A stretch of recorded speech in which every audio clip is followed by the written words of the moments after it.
Uh,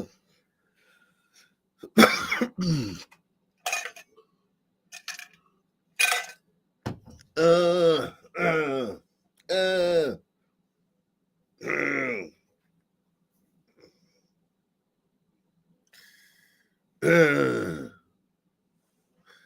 uh, what's happening, y'all? How's everybody doing, man?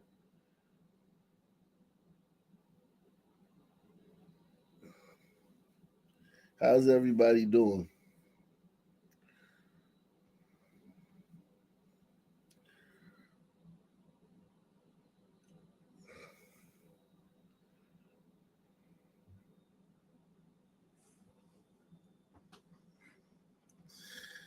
Yeah, man.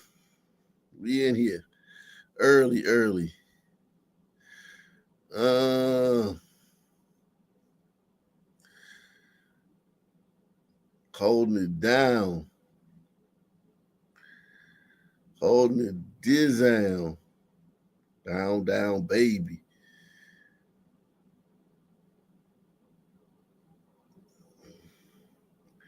How's everybody doing?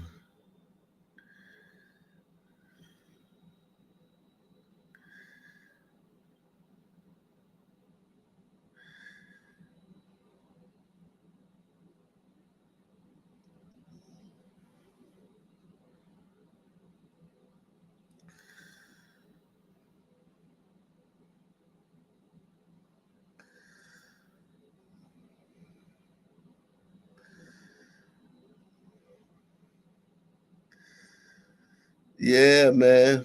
A lot going on, man. You only gonna see it here, man. You only gonna see it here.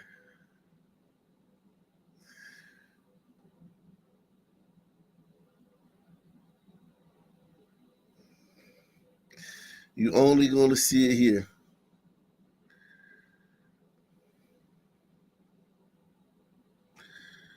You only gonna see it here. We gonna get into it all, man. A lot of people don't know, man. A lot of people don't even know what a lot of this stuff that's going on, man. Um, a lot of people don't know a lot of this stuff that's going on, man. That shooting yesterday in that school, a lot of people don't even know that freaking happened, man.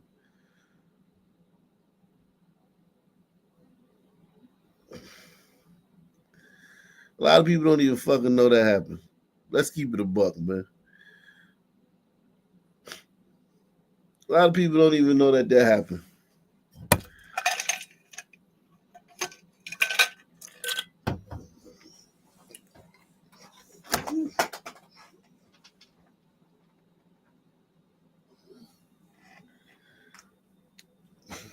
The way the media is, we're seeing firsthand how important the media is. That school shooting yesterday, if you've seen the footage of that kid going in there shooting, press one. I don't know if I can show it on this channel. I'm gonna see if I can. Yeah, that kid just went in there and opened fire on the whole hallway of kids. Just literally opened fire on the hallway full of kids.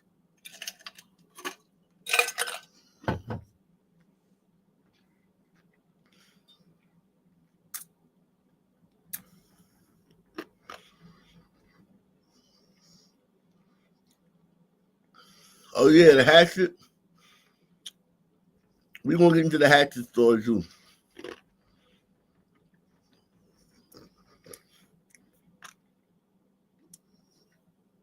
We're gonna get into the hatchet story too. Give me 150 likes, man. Let me let me draw the drapes, man, and close the doors, man. Give me 150 likes, man. 150 likes, man. I need 150 likes ASAP, man. Um, Mods, draw the drapes, close the doors.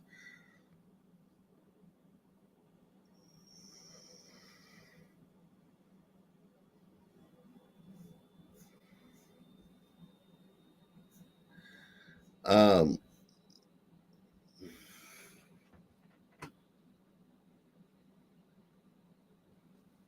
we got a lot to get into, man, and tonight, man.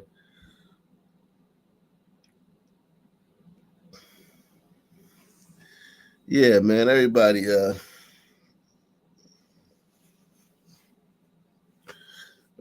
a like, man. Hit a like for the algorithm.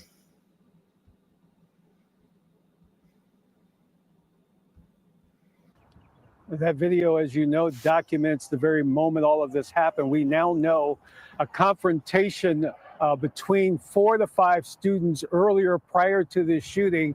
The indication from the arrest warrant affidavit for the young man who is now in custody, Tracy Haynes, indicates that he received help getting into this school here at Wilmer Hutchins High School through an unsecured door with a gun is the accusation. And there is that video that shows it all.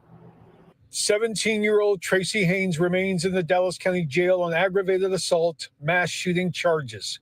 Surveillance video from Wilmer Hutchins High School records the moments detectives say Haynes became an active shooter. In this video, he wears the hooded sweatshirt. Police say Haynes spots students in the hallway, then immediately starts shooting. 4 teenagers are injured from gunfire. What we won't show you, the gunman, police say, walks toward one student and attempts a point-blank shot. As a parent who lost a child to gun violence, I know the anxiety, I know the fear, and I felt that yesterday. The man who speaks for Wilmer Hutchins High on the Dallas School Board says too many students and their families have expressed concern over campus safety. Suspect Tracy Haynes is now the second teenager accused of opening fire inside that high school within the past year. Johnson today said gun access on campus, kids bypassing security detection systems at Wilmer Hutchins, has many fearful to send students back to the school. If it was me, I would say no. They're fearful, and rightfully so. Emotionally, they're hurt. They're scared. They don't know what to expect.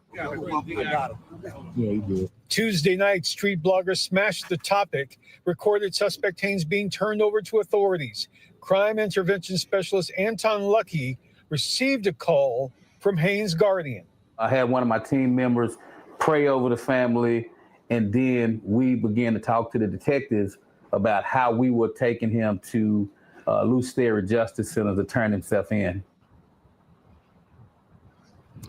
One other component with all of this in terms of investigation of this shooting in and of itself, they want to also find the teenager who allegedly helped that alleged gunman back into this school with that weapon. That too part of this investigation. And again, all of those individuals who were shot, none of those injuries are life-threatening. The emotional impact for hundreds of kids inside this school is real because, as we mentioned, this is not the first time this has happened. Reporting. Unbelievable.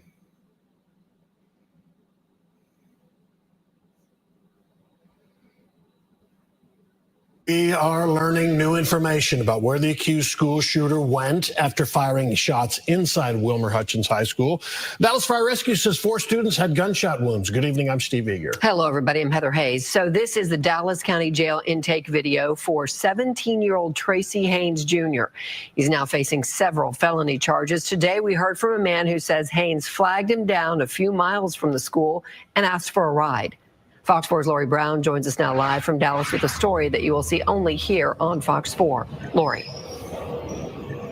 Heather, Milton Nieto says that he is thankful that he and no one else was hurt after the school shooting, not knowing that a gunman was on the loose. He says he had no idea that the teen he thought he was trying to help had allegedly just shot 4 students. As I was crossing the railroad track, there was a young man that looked like he was in distress.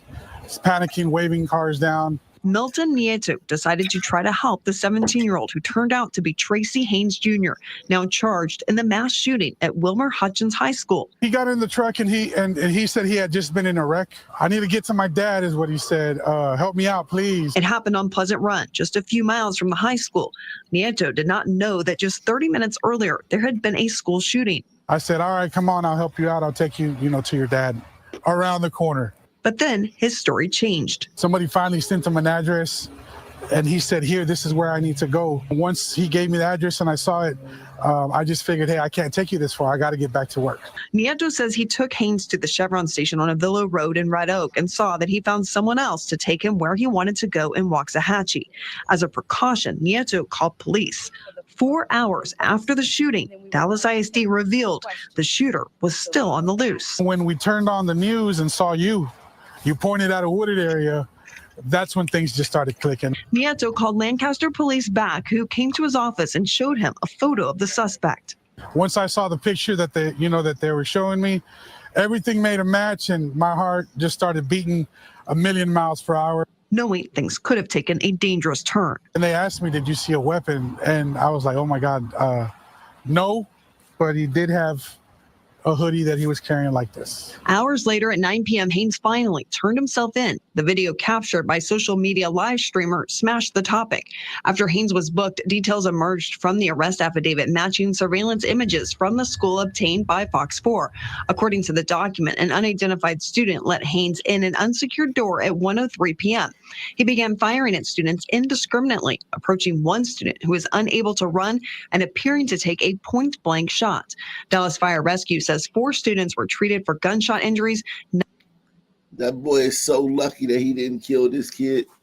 He's so lucky he even missed or the gun jammed. I don't know. He's just lucky, man. That kid is lucky. Shout out to Gerald Armstrong. He says, what is an urban specialist? Oh, no, man. Violence interrupter, I guess. I don't know. Jeez. Everybody hit the like button, man. Smash that like button, man. Smash that like button, man. This was yesterday. One student who is unable to run and appearing to take a point-blank shot. Dallas Fire Rescue says 4 students were treated for gunshot injuries, none believed to be life-threatening. Dallas ISD did not address the issue of door security at a media briefing Tuesday afternoon, but Craig Miller, former Dallas ISD police chief and now a school safety expert, pointed to one solution at another district that experienced a mass shooting. To audibly alarm all the exterior doors, put a camera at those exterior doors so that you know who's coming and who's going in and out of those doors when they shouldn't be.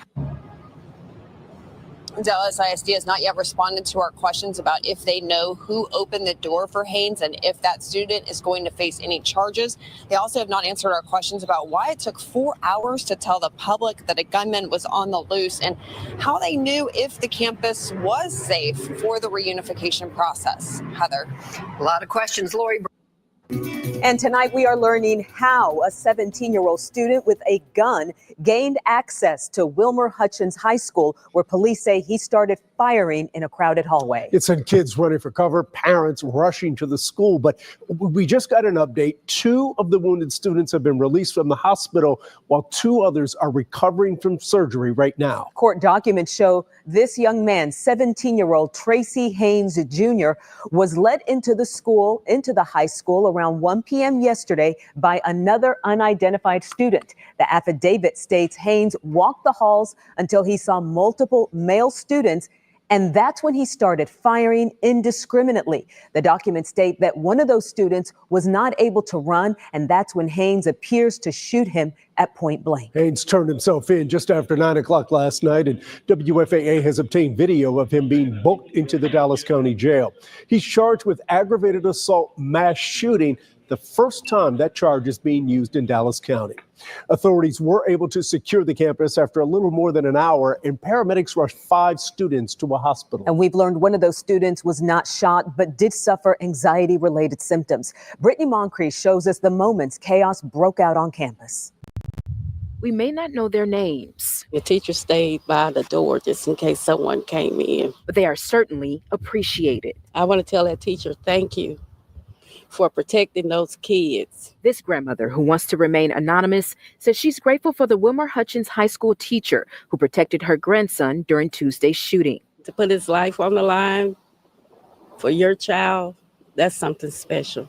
This chilling surveillance video circulating on social media may be difficult to watch as it shows a gunman firing shots into the school hallway, injuring 5 people. Police identified him as 17-year-old Tracy Haynes Jr. WFAA sources also confirming the authenticity of this video, showing school staff making what looks like a tourniquet to stop an injured student from bleeding. How did this happen? Why did this happen again? School board trustee Maxie Johnson says the school has made improvements to safety following a shooting on campus last year. They're following the protocol that Dallas ISD has set in place with the clear bag policy. They're making sure that during intake that the proper protocols are. So they have clear book bags. So this school has metal detectors, clear book bags. They're doing everything right, man. They're doing everything right, man.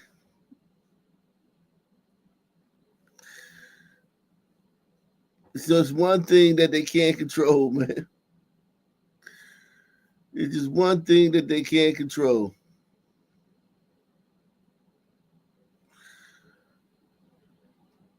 Just one thing.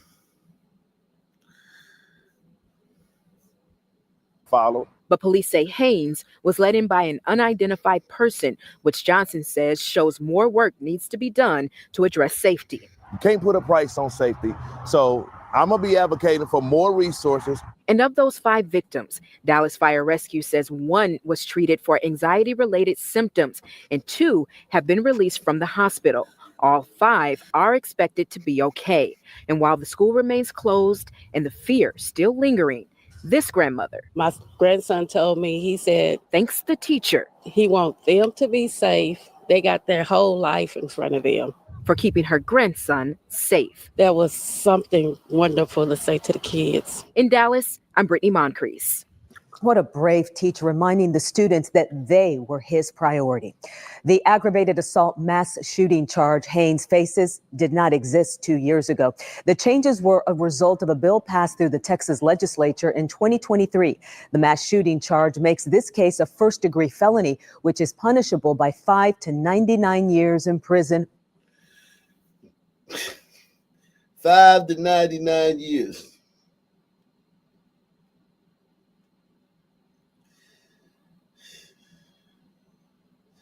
Listen, these kids be thinking about what they be doing before they do it. That kid thought about what he did before he did it. He's a gangbanger, man. You come up into a school and just start shooting at a crowd of kids in the hallway. You can't tell me he didn't think about what he was doing. You can't tell me, you can't hit me with that. Oh, you know, he's just young. He wasn't even thinking, no. That motherfucker knew what the fuck he was doing. That's big boy crimes right here, man. This ain't no little small punk shit, man. This is huge, man, what that kid just did.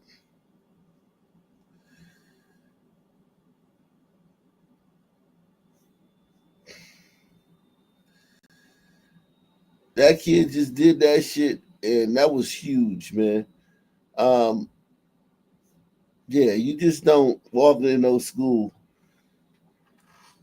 and just start firing on people in the hallway because you don't know what you're doing, or because I'm just some young kid, I'm just being young. No. Everyone knows that's wrong. Everyone knows that's wrong. Everyone knows you don't fucking shoot up a fucking school. Everyone knows that. Let's keep it a buck, man. Everybody knows you don't shoot up a fucking school.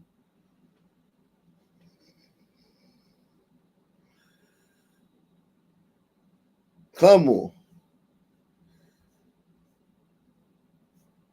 This is crazy.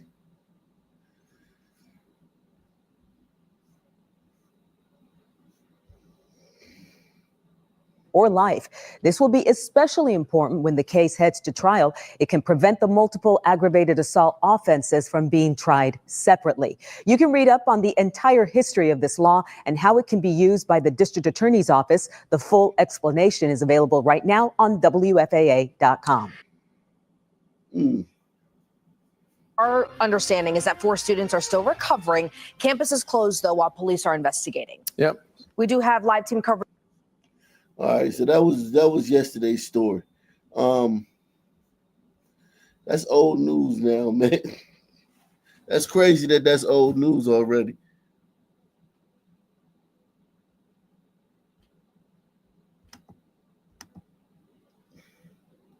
That's old news.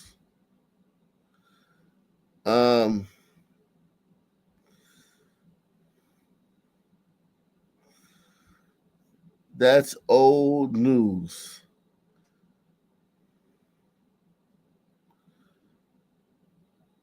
We got to get into some current news, man.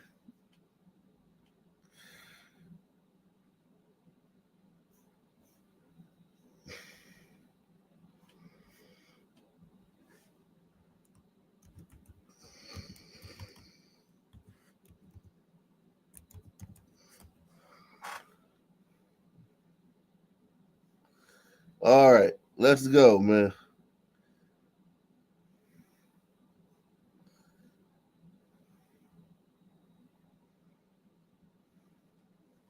Fox 10 News is back. An Alabama man visiting Tucson is clinging to life tonight. He was nearly decapitated by a man with a hatchet. It happened while he was sitting at a bus stop. Can you imagine? And tonight we hear from his wife about the crazy scene. Ashley Bowerman has the story. Kristen and her husband, Jacob Couch, have spent the last several months in Los Angeles, grieving and processing the loss of their son, Brooks, who died shortly after birth in May of last year. It was just a very intimate thing losing our son. The couple was heading back home to Alabama to be with their daughters, 15-year-old Ella and 13-year-old Grayson. We were coming home because we just couldn't get it together. Like, we just needed our family. But a detour to downtown Tucson would turn Kristen's world upside down again. I mean, I just don't, like, I'm still in shock. Kristen was sitting next to Jacob at this bus stop on the corner of 6th and Broadway when he was hit in the back of the neck with a hatchet by a stranger. Seeing your husband get almost decapitated and being the only one to help, like, it's hard. Kristen spoke with us outside of Banner UMC. Inside, the love of her life for over 11 years is in the ICU on life support. He's not expected to survive his injuries. He had such a big heart and he cared for everybody. We asked the family how they want the world to remember Jacob. He was a very non-confrontational person. He wasn't aggressive. He was kind. He was so kind. My brother is a sweet, sweet person.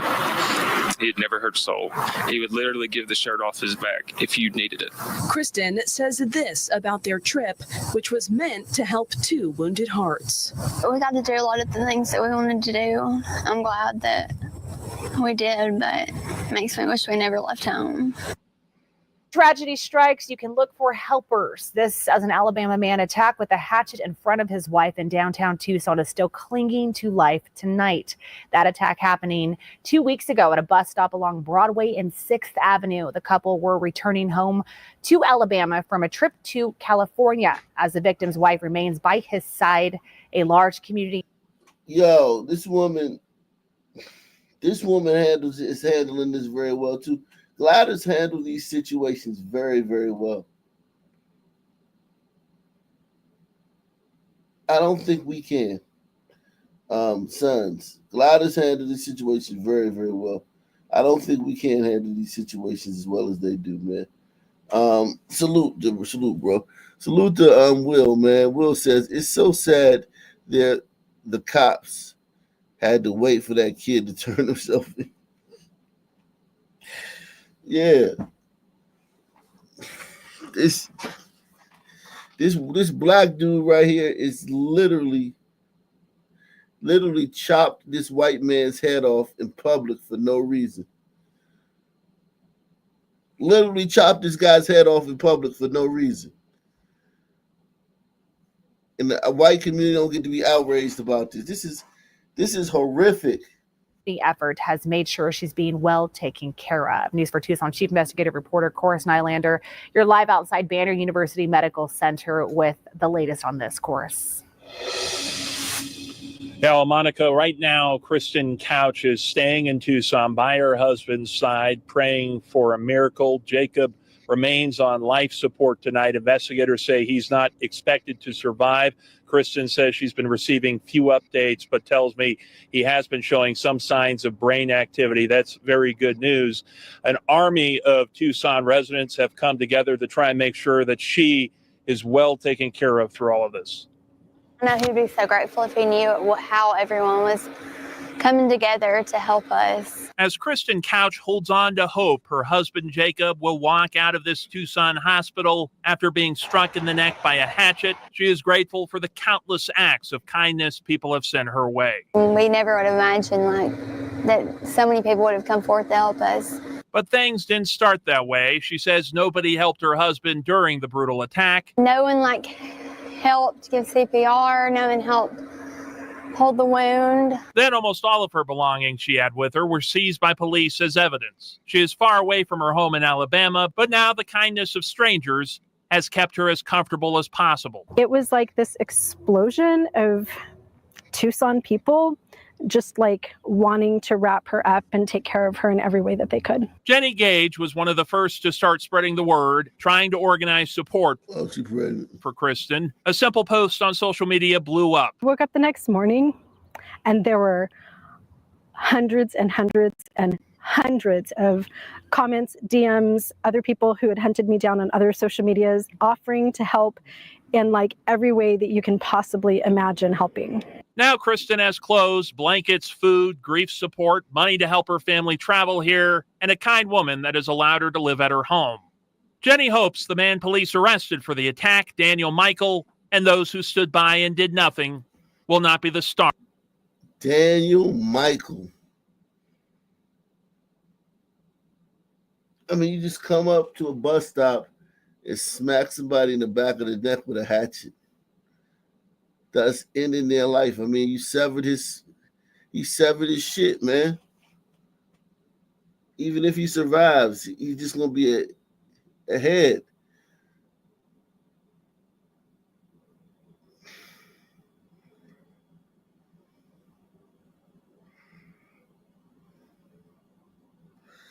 Golly, man. I mean,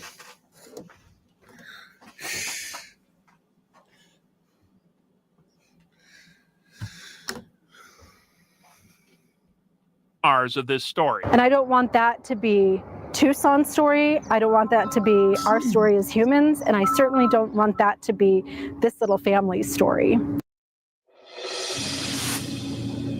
And Daniel Michael remains behind bars with $1 million bond. He's facing 2 counts of aggravated assault. If the unfortunate happens and Jacob does not survive, it's very likely you will see much more significant charges come out of this. Kristen says that her husband, again, has been showing some signs of brain activity. There have been little things that she's witnessed that has really let her think that it's possible a miracle could come out of this. Of course, we hope so. We'll keep you updated.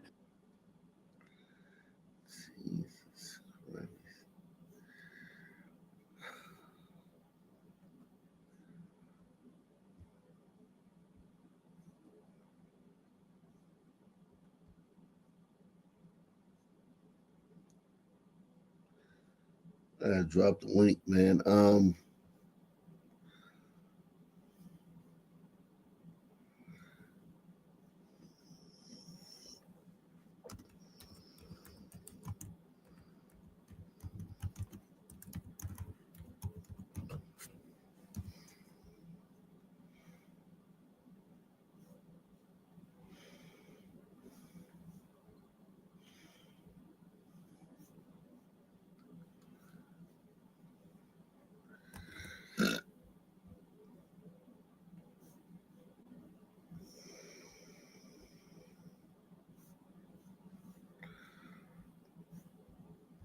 As this tragic situation continues to develop We're live tonight outside Banner UMC. Cora Snylander, News 4 Tucson.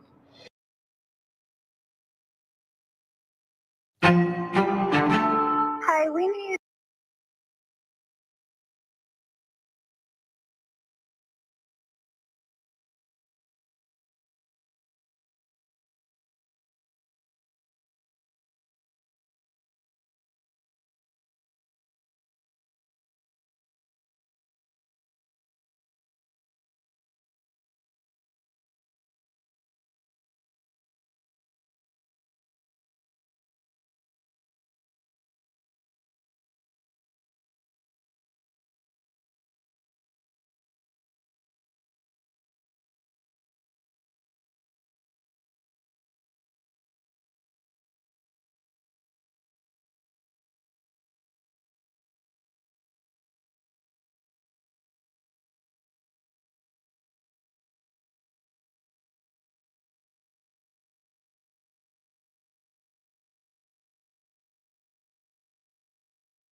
Y'all gonna have to bear with me.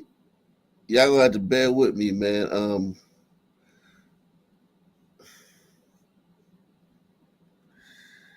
Y'all gonna have to bear with me, man, because I gotta go do something right quick. If you want to come up, you can come up now. But y'all gonna have to bear with me, man.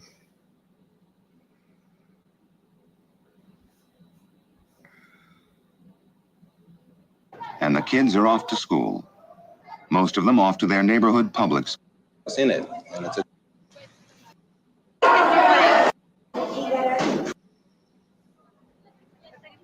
September, and the kids are off to school.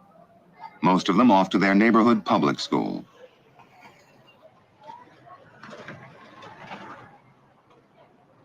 But the neighborhoods have changed.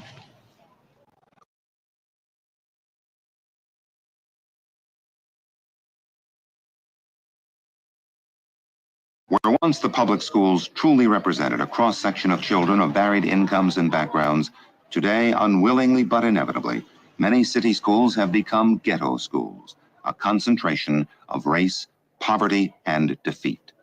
You put a school down in the middle of a ghetto and you're there, goodbye. And then the principal and his staff and the secretaries, they are down in there, and they must then continue what is known as the educational process.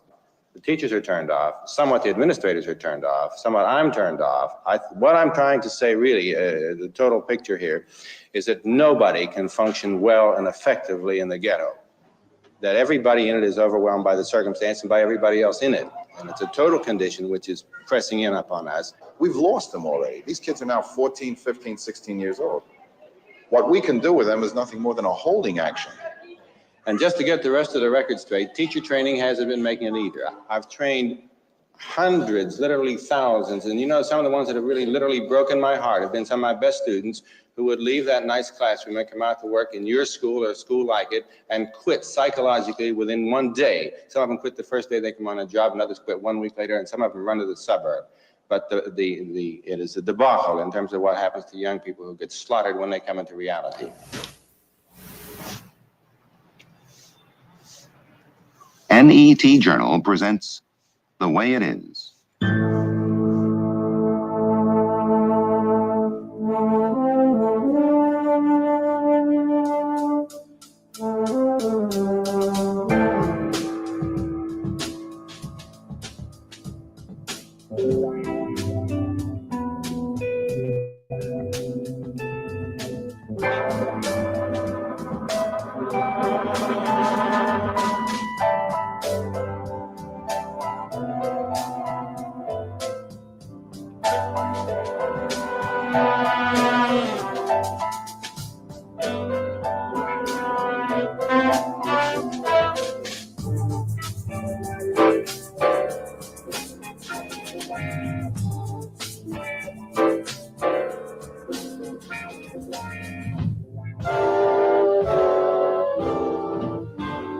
The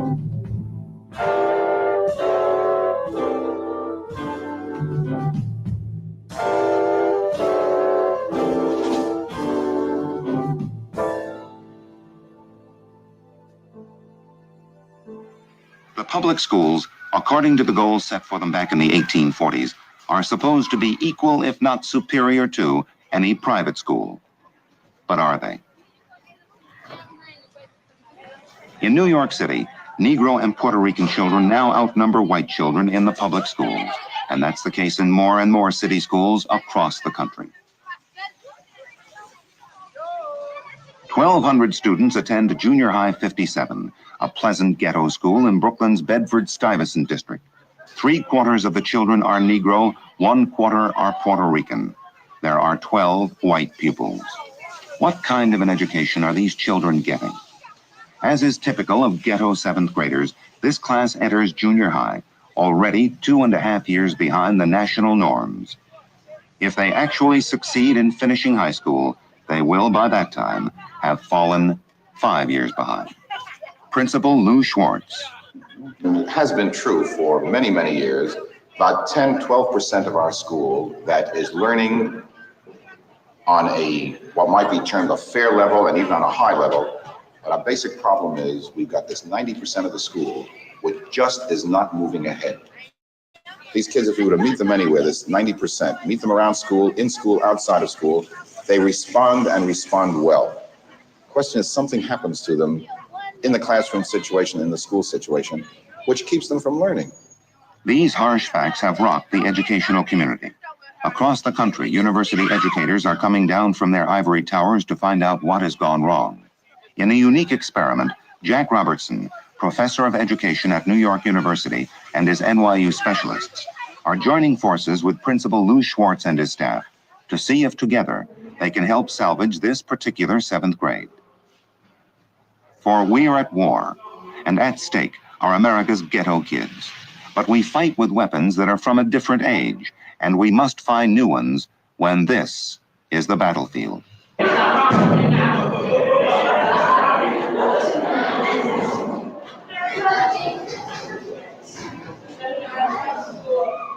NYU plans to divide the 17 classes of the 7th grade into 6 clusters, each made up of 3 classes that will share the same teachers and an NYU cluster leader. This is one such class.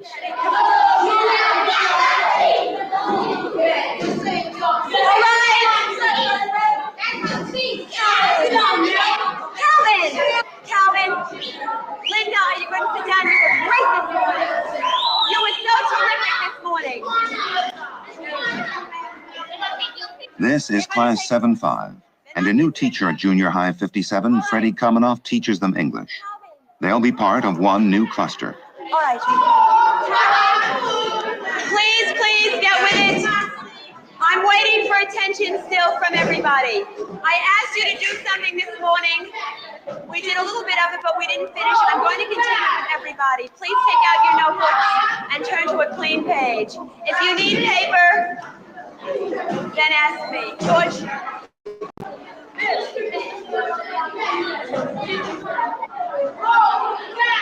Calvin, you have your loose leaf. Could I ask you to open it? You can go before the period ends, but not now. What's the difference between mob, mop, and mope? Let's go. All right. Ralph said the spelling is different. Yes. The O of an O. Is the sound really the same? Do these words rhyme? Or if so, which ones rhyme? Who can explain to George what's happening? George?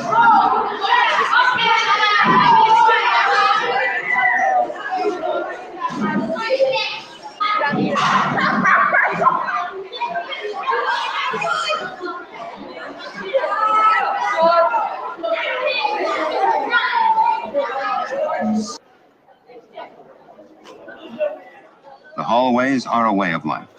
While the classes go on, they are never empty and rarely quiet.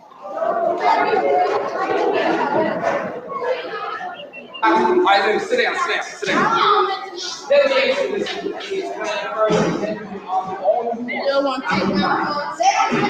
James, sit down. Listen, sit down. Listen, I said sit down. Sit down, Stephen. Gabe McGuire, 23 years old, is the school's math teacher in this same cluster and is the official teacher for Class 714 as well. 7 miles on the old highway until he gets to the city.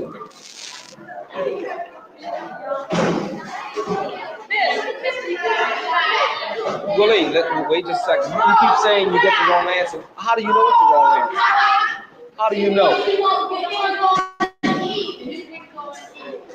Because you won't get 110. I think one thing that I have common with these kids is the fact that I was from a large family of 8 children. My father was a steel worker, and I'm from a broken home. It was just mental turmoil there for a long period of time. And I sense the confusion that many of these kids exist under now. I can sense it now because I've lived under the same kind of thing. The school became a place, I guess one I could really call it a home. It really became a home through the efforts of individual teachers. And I think that's one reason why I really wanted to become a teacher, because in a sense I wanted to repay those teachers who were somewhat devoted and dedicated to straightening out my life to a certain extent. But for many of these students in this area, I don't think that school has become a home, because I think there's a lack of many of the social activities within the school to just bring out students in terms of getting along with each other. Even stick some water, man. Yeah, you sit over there. Bruce, sit over here so I don't trip on you. All right. Come on, Ramon, sit where you belong. Sit where you belong now. George, sit down. Sit down. Sit down. Sit down. Something on the neck.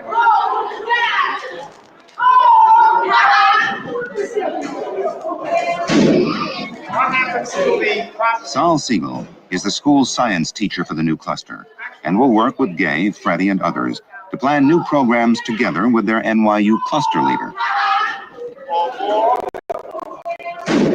Elements. Fine.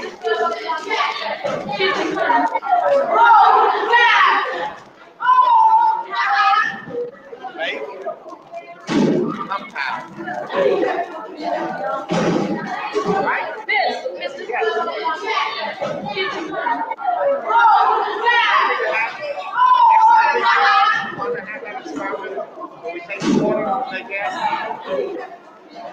Lose their property, but we can separate them, we can get it back again, right? What did we get from the sugar? Can you tell me, Wanda? Where's Wanda? Wanda, tell me what we got from the sugar. What in the business making some money? Saul has just become a teacher at 52 years of age. Really, I always wanted to teach. I always felt that I could teach, or I'd like to teach. But I worked in the shop. It was very hard to make the break. Well, I've been a printer all my life, offset printer, working on a press. So I've been talking for so many years about becoming a teacher. It was now or never. Since I didn't have any ed courses, and the thought of going back to college to take ed courses was just insurmountable to me. And this course came up for 6 weeks. I quit my job. I was in the water, started to swim. Here I am, and sometimes I feel I'm drowning rather than swimming. But it's a very interesting experience. I wouldn't have skipped it. I've come from a background similar to the children in this neighborhood, the slum background. Come from a family of 12 children. And I thought, it was all theory at the time, that I would have some common basis with the children in this neighborhood. And I came here, and I think it's true yet, but certainly it's different, completely different than anything I imagined it would be like. And the adjustment is very difficult as a result, very difficult. But it's a battle, like any other thing that you do in life, you fight for it. And I think that as far as our country is concerned, our city is concerned, and even more selfishly, my family is concerned. The main problem is in areas like this and schools like this, and it has to be solved one way or another if my kids are going to live in a world where they can have a chance.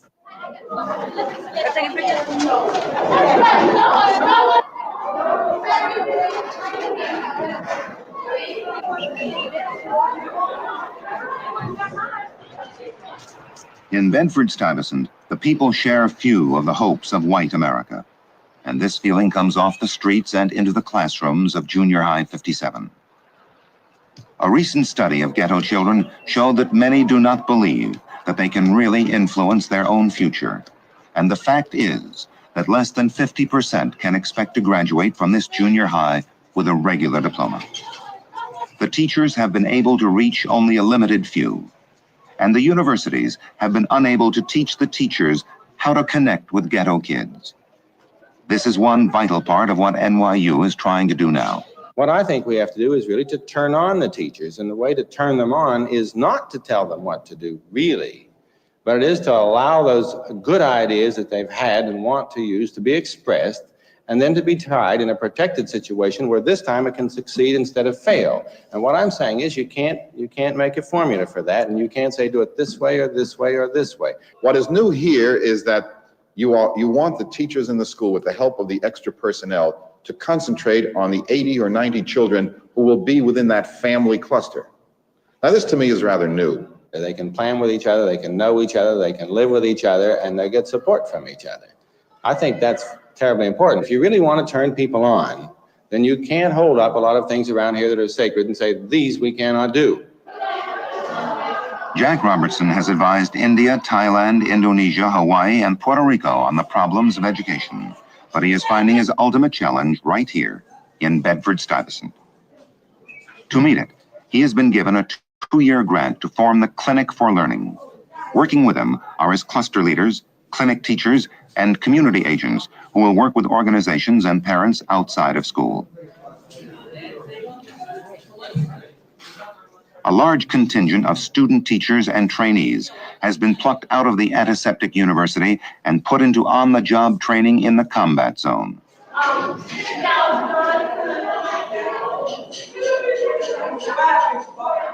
Professor Robertson and his people try to get the feel of the school. If you didn't have to come to school, would you? No, I wouldn't. And I'll tell you why, because they don't have nothing that interests me. I think school is fun. School is fun? Yes. No kidding. How about learning?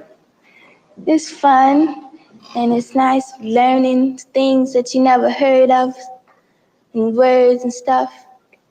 What kind of teacher would you really like to have all the time? Yeah, I like to have a strict teacher. I like strict teachers, but not that strict like last year. They used to get on us. They talk about they like them strict teachers, and some of them like the soft teachers. I don't like neither one of them. But what is it that you do like then, Jim?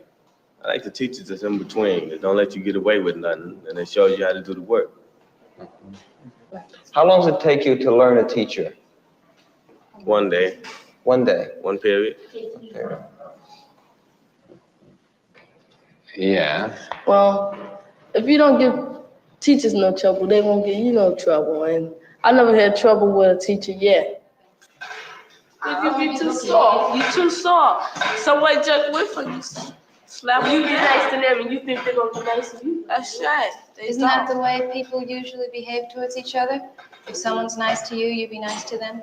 Yeah. So what goes wrong? But you be too nice. You're not the easiest group of boys and girls to work with. You're not the hardest. Why do you run around the room all the time? To have fun.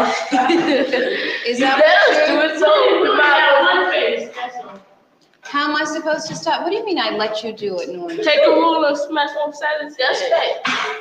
Is hitting the way the school should be run? That's the only way. The Board of Education's motto is a well-planned lesson prevents discipline problems. It doesn't. At this point, NYU has been in the school only 2 weeks, but they have already learned that theory and reality don't always mesh. The 6 cluster leaders are all highly trained in the teaching of disadvantaged children. But teaching them together on their home ground in a ghetto classroom 5 days a week is something else again. I tore my hair out today because I had 11 students with 2 teachers, and we were sitting in a courtroom scene watching a dope addiction case. We were walking through markets. We were going into churches, and we couldn't control this 11 group. 11 slayed 2 teachers. 11 slayed us. So my whole role now is changing. I'm very self-critical this week because I put in probably the hardest week of my life. And I don't feel exactly defeated, but I have to change everything that I've been doing. For instance, I had never realized the enormity and depth of the problem. I thought it was going to be a situation where there was a school with a bunch of hardworking teachers simply doing the wrong things. The kids couldn't read. And when I say they couldn't read, I don't mean they couldn't read poorly. They couldn't identify an F, or they couldn't identify a G, or they couldn't pronounce the word T-O. The problem was this severe. I guess what I'm trying to say is I just never realized how deep the whole problem is. And when you think that this is going on in other cities throughout the whole country, it's a shattering kind of experience. The greatest teacher in the world, in my opinion, at this moment, can't be heard in this setting. Is the children can't hear what's going on in that classroom. And they can't hear what's going on in that classroom because of the chaos and the tumult and the turmoil which is inside of them. And that tumult and turmoil and chaos which is inside of them is supported every moment by the tumult and the chaos and the turmoil outside of them. That is in the street and in the home too, and in the school certainly, very clearly in the school. And at least I now see the question. And the question is, how can you make it possible for children to listen? And how can we make it possible for children to hear? And I think we may be on the right track when we think that if we could get them one by one, where the chaos departs because there's some single person and some single thing that they can hear. And that single something and that single person is also listening to them and supports the quiet, that we can at least begin to have them feel differently about themselves.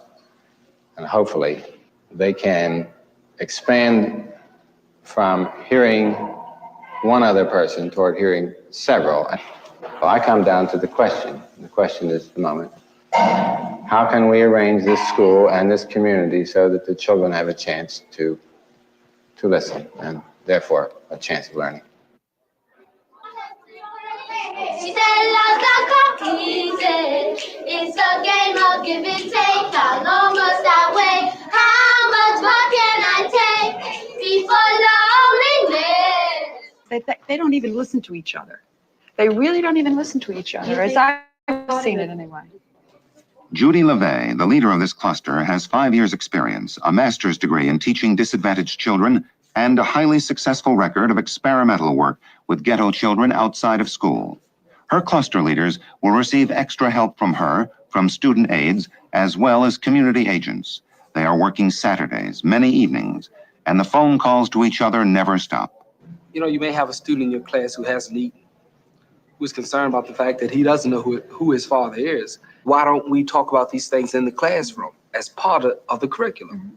Now that these things, these needs that our kids have, that they bring with them when they come into this building every day, are the kinds of things that we may need to concentrate on if we ever are going to teach them anything.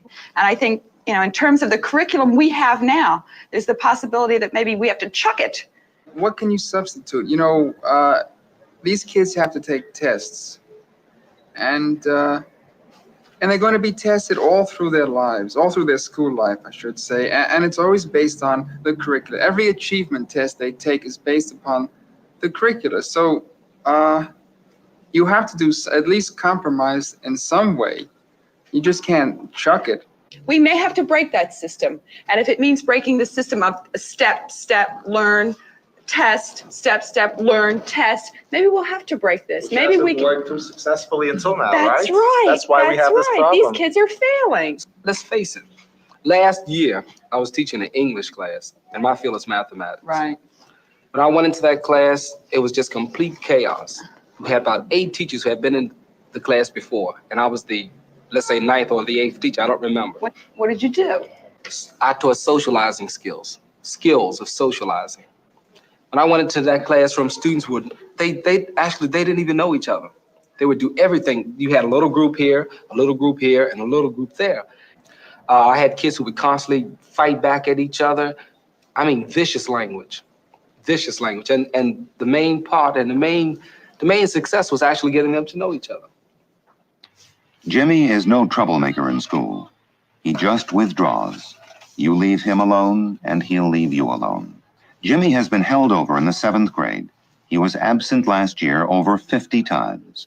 At school, he is remote from his classmates and his teachers. But this year, he is coming to school more often and receiving a lot of individual attention. How about some of these words here? How about this word friendly? Friendly. Yeah. You know, like, what's it mean to you? You know, when somebody's friendly. Robert's friendly with me. How does it make you feel when Robert's friendly to you? Robert, like if he sees somebody in the school messing with me, he'll tell me, leave me alone.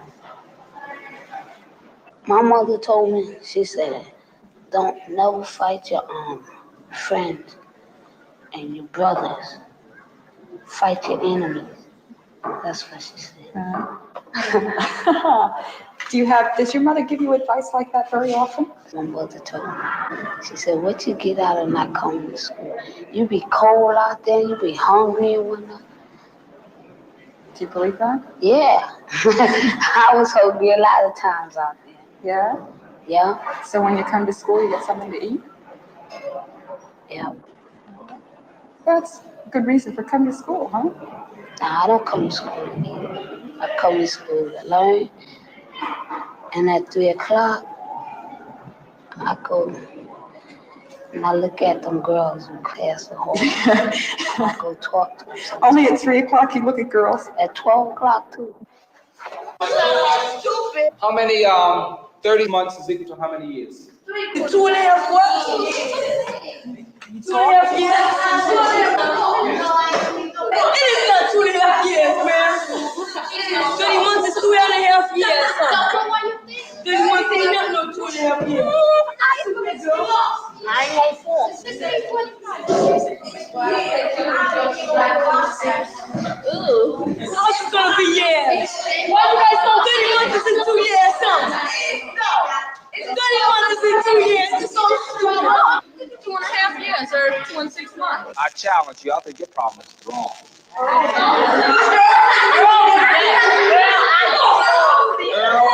I challenge you. I think it's wrong. It's 2 years, right?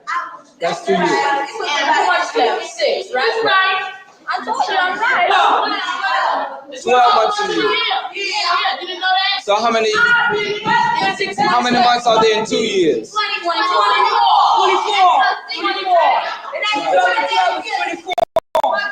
Okay, I agree with you. You're wrong.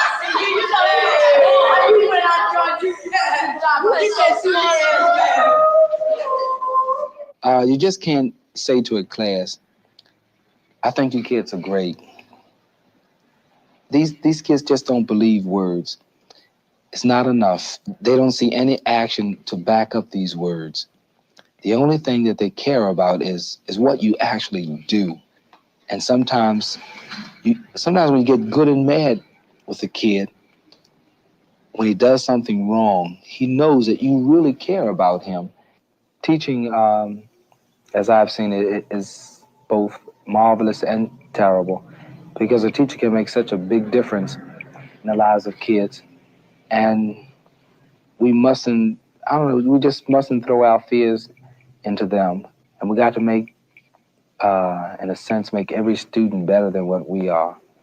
And we've got to make the classroom an island of peace in the middle of all that mass chaos that these kids live in. whole, you send word? Yeah, I'll announce the classes as they should go on. Among the teachers of Junior High 57, there are mixed feelings about what the clusters are doing, and even among themselves there is disagreement as to what is the best thing to do. Everyone knows there's a problem, but what is the solution? Nobody get, that's what the basic problem, no, they're here, but they don't really know what they're doing. To find out whether or not this will work. Well, you have to give it time, but I think if the leaders have no idea of what they're doing. We can't condemn it right away. Jack Robinson, who is in charge of this, stated his views. And his views were that the problem with this school was that the odds against the teacher were so great, the teacher could not achieve. And we agreed with him. I think we'll all agree with him in this aspect. He said, what they want to do is reduce class size and make the odds, do all sorts of things to make the odds more in our favor so we can do the job. I hope so. Are they reducing class size? That's what I want to ask. Let's see if they're doing what they said they're supposed to be doing. These kids are asking, am I worthy enough to give someone else something? And this is why I say that in the classroom, you have to set up certain social situations where kids can feel as though that whatever they have to offer is just as good as the next person beside them.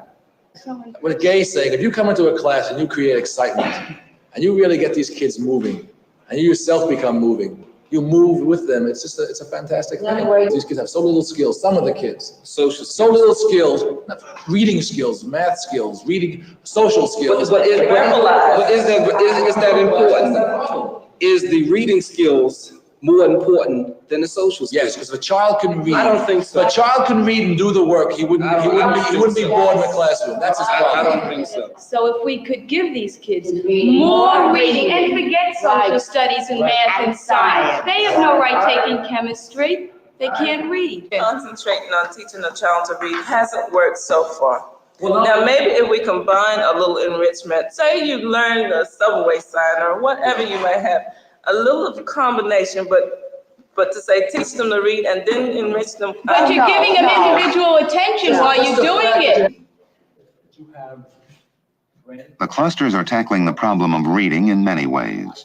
With cluster leader Bob Fine and social studies teacher Erwin Goldstein, class 715 is given hot chocolate and the local Negro newspaper, the Amsterdam News.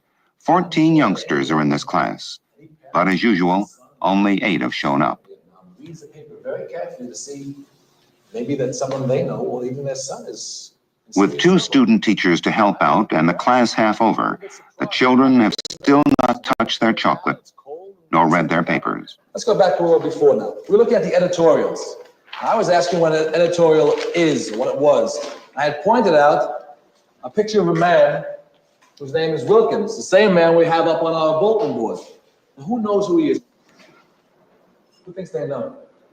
Never heard of NAACP? That's why you have to read the newspapers. Show what it stands for.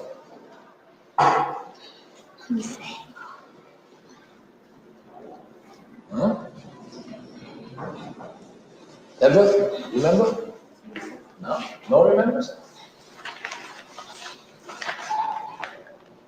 Well, I think to help you remember, we're going to call it our teachers will go out to small groups.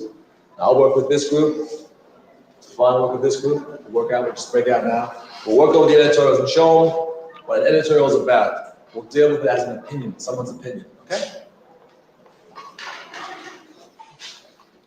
Only when the class splits up into groups of 2 do the kids start to participate. And you, Michelle, the ruckus is about one of the big 3 of the civil rights problems. These are education, employment, and housing. So you see, what Wilkins says the biggest problem that they face is education, civil rights, education, employment, and housing. He's going to talk about employment. Okay, do some more, Deborah. The Negro has been down so long that it is difficult to pick priorities.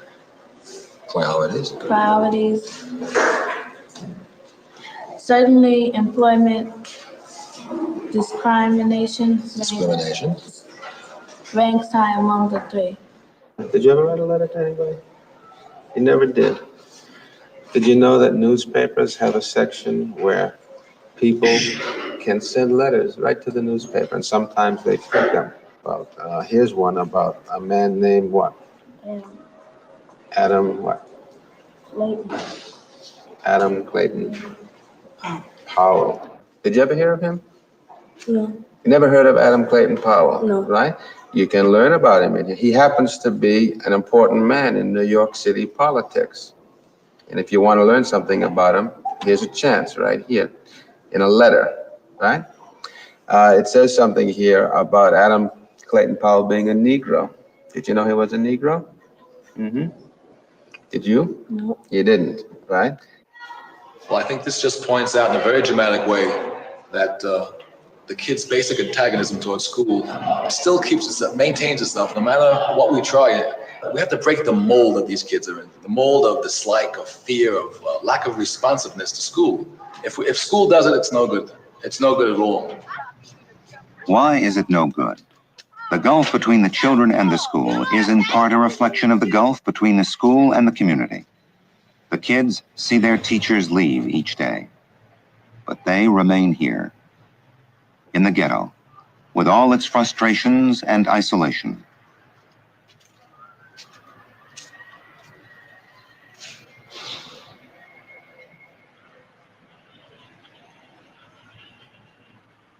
NYU's community agents are trying to bridge the gap between the ghetto and the school. One way is to try to learn from the kids what their life is like outside of school. They should clean up the streets and then build new houses where the slums areas. Who's they? The city. New York City. Who's they? Yeah, I saw your hand up, bro. They put locks on the door so the winos can't get inside the place and drink and snuff glue and smoke reefer. The building may probably smell better. And if they repair the houses, Who repairs the houses? the government. Would you like to live in one of those, in the projects, or would you like to live where you're living? Projects. How come? Because there's, like, when you come downstairs, they're not people in your hallway, like cops. Sometimes they're around there, and some they have elevators that cops can see through. Like, when you be messing around with the elevators, cops can see you. Why don't the cops make everything work right in the rest of the area? They make it right. They make it work. Huh? Some cops are scared to go in their neighborhoods. Like what? Like what area? Why are they scared? They're scared. There are newspaper times that because two cops walk through the block and they got stolen and whatnot. It all depends on what. I mean, it don't depend, but some cops are scared because you know the men they'll fight them back. Is there a policeman on this corner here? There's a cop. Big Joe. And I saw Big Joe. He grabbed this guy, picked him up with one hand and threw him against the gate. Oh, I know that guy back was hurt. He slapped him on the head, took his blackjack, hit him in the chest with it. Oh, guy was pitiful, and I think he took him to the station. Did that kid deserve what Big Joe did to him? Yeah. Well, I've seen him come and I've seen him go.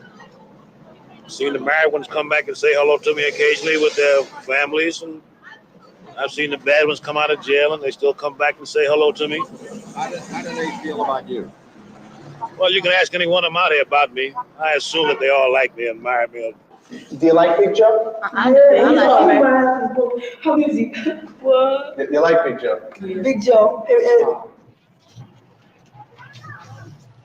Dan Dogan has been doing a neighborhood census with some kids from Judy's cluster. They're making a street map to show where every 7th grader lives. Many of the kids don't know that a classmate lives on the very same block they do. How many lived here before? Up to 14. Excuse me? Up to the 3rd floor. Up to the 3rd floor. Right. Do you live here? Yes. Okay. Are the names on the mailboxes? We don't have no mailbox. The mailbox is no good. We never had none since we've been here.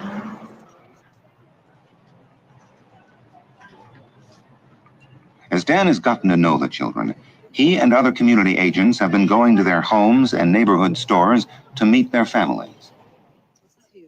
NYU has hired local people such as Jeanette Hughes to reach the families and bring them into school. And they should go up to school and take care of it and make sure their kids get the same type of education that any other children are getting. And if they're not getting it, why they don't get it, and find out why and do something about it and help that school get that school on its feet. Because as far as I'm concerned, you can pay people to come in to teach your child anything. That doesn't say your child is going to learn if it doesn't want to learn, or if it feels that they're not learning, that they don't want to be accepted into a society.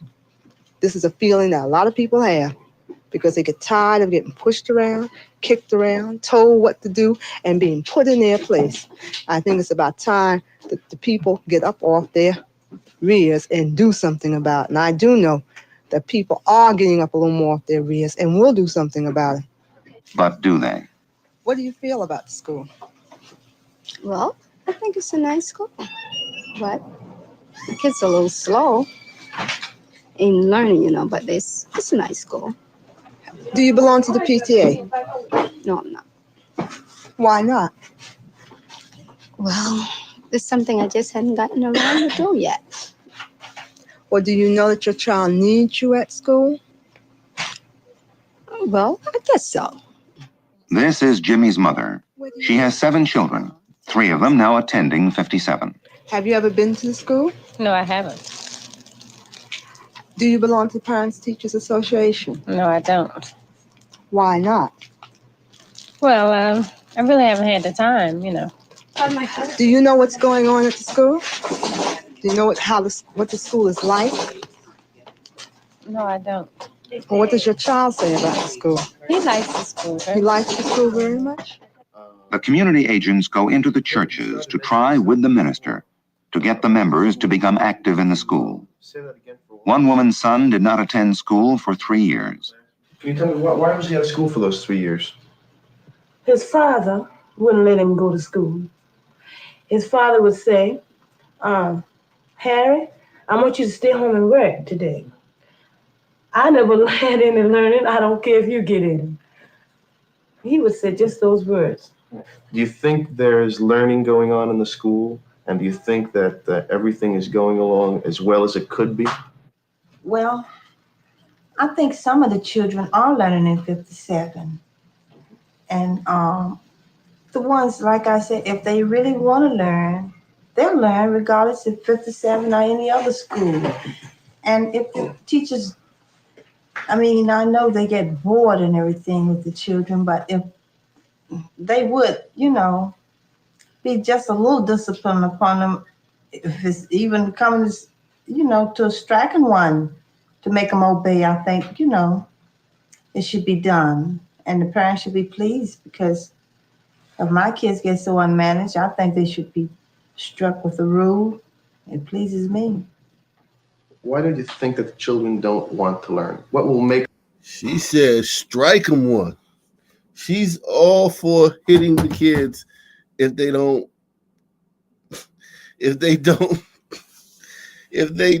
obey the teacher. She said you should be able to strike them one. God, dog. Shout out to that sister, though. She kept it a buck. She kept it real. Hope y'all enjoyed it. Yeah, what's up? How you doing? Ain't nothing, man. Yeah. Yeah, my son, he's not feeling well, so I had to go up there and, check on him. He's not feeling well, so hope y'all enjoyed this documentary. Press 1 if you've enjoyed this documentary I played while I was gone. 1. What are your thoughts, man?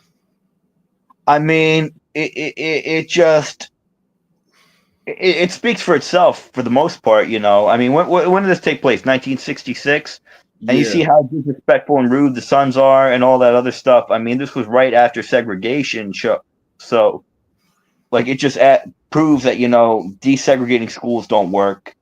Sons have no respect for authority. And the schools of back then are no different than they are today. Same problems, same exact thing.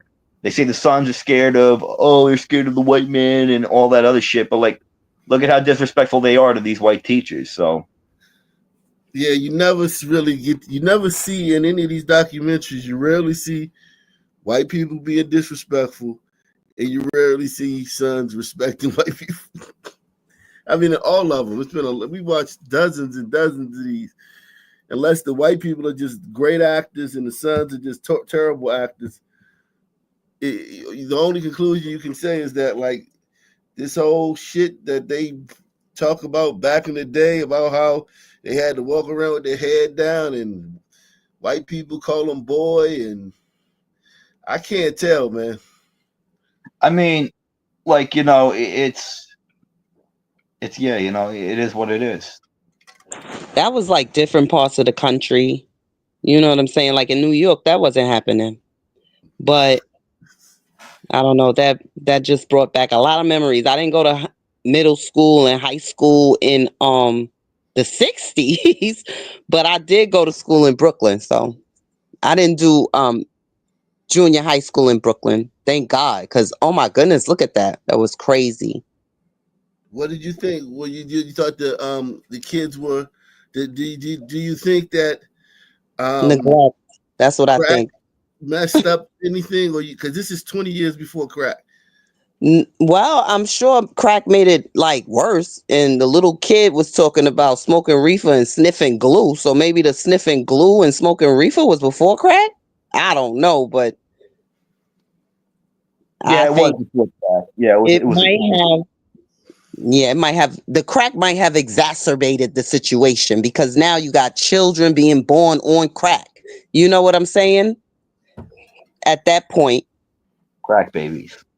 But this is 20 years before crack, and you're seeing pretty I'd much say in things kind of, go ahead. yeah, I would say things might have devolved a little just because of the dynamic, like in the home with regards to crack. You know what I'm saying? But with this 20 years prior, this just looks like like nobody was learning or being taught. You know, they were like little grown-ups. Like they out there smoking cigarettes and going to work and stuff. I just want to say, oh, I'm sorry, Miss Berry. Go ahead. No, you're fine. I was just going to say, I don't know. I can't really tell. But I just want to say this, like, you know, whenever sons talk about back in the day, it's always just talking points. Like, you know, they're always like, you know, they never show you what the schools look like. That's what I'm saying. They would never show a documentary like this. Yeah, because they want to say that education, the reason they can't, the sons want to always make it see that the reasons they fall short as a group, as a collective, in academics or achievement, they always want to make it seem like it's something wicked, crafty trick that's being done on them by the white man. And these I kids wouldn't say it's a learn in wicked this school. crafty trick, but you know, my brother, he's 5 years older than me. So when he went to school, they had a different way of teaching, like reading and stuff like that. So I knew how to read before my own brother knew how to read. Like I used to have to teach him certain stuff. I'm 7. He's what, 12? So I don't know if it was like a wicked crafty situation, but there might have been some kind of glitch, like with regards to how they taught certain things in the schools, you know, years prior. I didn't go to school till 85. So you're my age. Then you were first grade in 85? Yeah, yes. Okay, so yeah, you're my age. So that's yeah. Listen, I remember learning just fine the things that I wanted to learn, and the things like I was great at math all the way up until we started getting the fractions and decimals. And then I started I was great, like multiplication, division. I was like a prodigy. And then got the fractions and decimals, and I was like, oh, and I lost interest in it, and I didn't want to really. And then algebra and that stuff just started one, it just didn't appeal to me. But social studies, I love social studies. Love social studies. I loved history. I liked what I liked, but there was nothing that stopped me from learning, other than like ADD, which is like I feel like all sons got ADD, but it Yeah, that wasn't. dyslexia, right? That dyslexia. That's what it was. Theo Huxtable had it. No, I didn't have dyslexia. ADD. ADD. ADD. You was diagnosed with ADD in the 80s? No, in the 90s. Oh, okay. Yeah. But it's like yeah, there was no white man stopping us from anything. Yeah, that trope is worn out. It's beat to death. That thing is like, ugh, Yeah, it's the mush. girls were smart. All the girls was real smart, and all the boys was knuckleheads. Ain't that how it was? Yeah. That's true. But I wouldn't say y'all were necessarily knuckleheads. It's just that you all were hardheads. Y'all didn't really care. Like, but you all still learned. We didn't want to show that we were smart. Right. It wasn't cool. That's hilarious. Yeah. But yeah, this is what do you think about her saying that she would be fine with the teachers hitting her kids? I think that's fair. I did substitute teaching for like 2 years. And I couldn't deal with the children who were in junior high school. Like, I did not want to work with the 7th, 6th, 7th, and 8th graders because you feel like you want to strike one of these kids and not strike them in a loving way either. Like, so I agree with what she was saying. Yeah. Come on, guys, support the channel, man. You don't get this nowhere, man. We no support. Mods, lock the doors, man. Lock the doors and draw the drapes, man. We ain't getting no support for this, man. This is you can't get this. You can't get this nowhere, man. Nowhere, man. We I don't know, man. This is top notch content right here. You could even we could ask an old nigga. We could find some old niggas and ask them about the 60s, or we could go back to the 60s and watch it in real time. You know, which would you rather do? Press 1 if you rather ask an old nigga, ask old mammy how it was in the 60s, or 2, go back and see how it was in real time. 2. Definitely 2, because you know they're gonna lie about it. Am I right? Yeah, exaggeration. They be exaggerating. Oh, I walked all over the like they be singing it in a Negro spiritual. They be going hard. You're awesome, Miss Barry. Amazing grace, how sweet the Yo, what's sound. crazy is they still doing that in 2025. That's what's crazy to me. I see them singing and holding, like locking arms and shit. Yo, I'm like, what is? And people still be with that shit. Like young people still, it's crazy. Yeah, crazy as hell. To make them obey, I think, it should be done. And the parents should be pleased. If they want to learn, they'll learn regardless of 57 or any other school. And if the teachers, I know they get bored and everything with the children, but if they would, be just a little discipline upon them, if it's even coming, to a striking one, to make them obey, I think, it should be done. And the parents should be pleased, because if my kids get so unmanaged, I think they should be struck with a rule. It pleases me.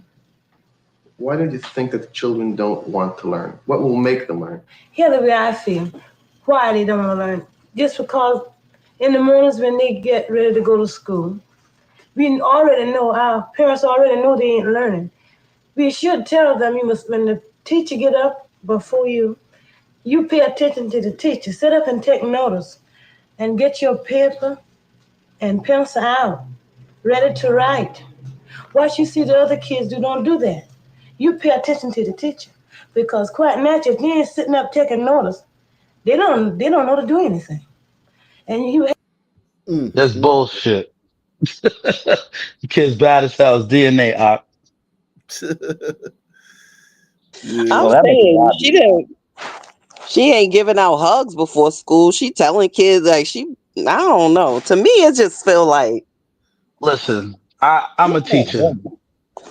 okay. It, Talk to us. so What grade do you teach? I did high school. Now I'm in middle school.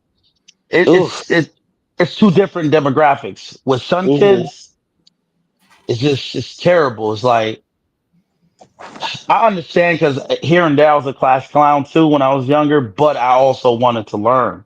So I realized as I got older, I was like, "Yo, this ain't cool." What woke me up was one of my friends. He always had straight A's, and I thought he was a cool kid at all, but he took school serious. That's when I changed my thought.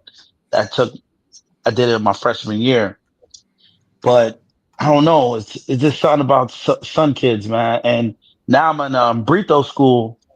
They're more eager to learn, but they want to make babies quicker. That's the problem with Umbritos because they're ready to fucking sports. That's all they want to do. Oh my God. Well, with the sons, I feel like they follow the leader. You know what I'm saying? Like if your friends are smart, you kind of want to fit in with your friends and you want to be, you want to be smart too. You know what I mean?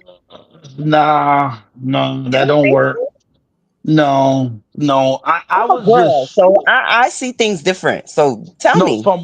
from a girl, yes, not son teens, not son guys. No, some women, yes, but not dudes.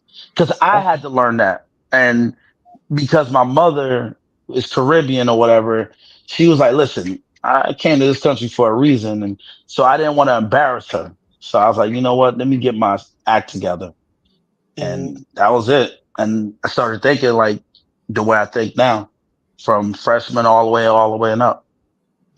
Okay, well then there's the difference because you have a Caribbean mother who brought a different tradition, a different type of culture, right? So you Culture will, definitely helps. yeah, that's the thing. Like with Black Americans, Negroes, Yeah, y'all we terrible. Y'all terrible. we don't really have like, to be honest with you, our tradition, culture, like that's not what we have now. This hip hop, that was never our culture. It just ended up being that, and now it's like I hard to mean, shape. I admire Og with his situation because his mom was a teacher. So Hmm. I only know how smart I would have been if my mom was a teacher. My mom was just a modern day hustler, but she knew like, But she yo, made you you got read books. She yeah, wasn't she necessarily a involved. teacher, but she taught you, right? Oh Because yeah, that's how I yeah, do with my children. I'm not a yeah. teacher, but I taught them. My kids can read. My kids went to school knowing how to read, what the colors are. They knew stuff when they went to school. They weren't going to school without any of that information. And that's another thing. A lot of these kids, they don't learn at home. No. And they get mad when I tell them the theory. I just say, look at the test scores. That's it. Yeah, the test scores. Listen, That's all I have to say. reading comprehension. Remember they used to give you a paragraph, and then you would have to write what the paragraph was about. It was Yep. reading comprehension, and I Hmm. used to always do very well on reading comprehension, but I would do terrible on math, but I would do good on reading comprehension. And it is what it like. You test how you test. Like I'm a firm believer that the standardized test, although they try to say it's racist and shit like that, you test how you test. The things that I was good at, I tested well in. The things But that I that's sucked at day to day in school, I tested bad at. but that's funny. Usually the males, they say like males do good in math. I was always good in math for whatever reason. Yeah, I don't know okay, you why. was a Godzilla. You should have known math. You got Yeah, that's the stereotype. That's the Now I know stereotype. math, but I'm talking about like No, I know what you're saying. I'm that just next level shit. That next level shit where you just like I can add, I can subtract, I can divide, I can multiply. I can even do a little bit of fractions and decimals. But it's just, it wasn't interesting. once it goes a certain level, Calculus and all that stuff. Yeah. calculus, pre-calculus, that shit is just it's just yeah. Not only was it's intimidating. I let it intimidate me. Yeah, I always said that. All the tough kids in my school, I was like, I used to always say, I'll bring a math book in your block and y'all run. Yeah, So I used to love saying that to them. That's yeah, the most dangerous weapon in the block. You bring a math book, they running. Deep. yeah. Hell yeah. Shout out to Mark Warning, man. Yeah, man, guys. Let's see. Let's check in on this guy, man. Again, man. We ain't checked in on our buddy in a minute, man. When he is getting detained by police that he did do this. He says, I'm not alleged, I did this ish, right? He also says, I told him not to touch me.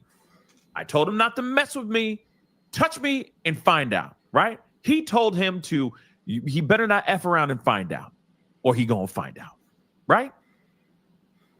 Just so you know, he also claims, Karmelo Anthony, he also claims that this is self-defense. Now, this is the part that I hit the button because this is where everyone got,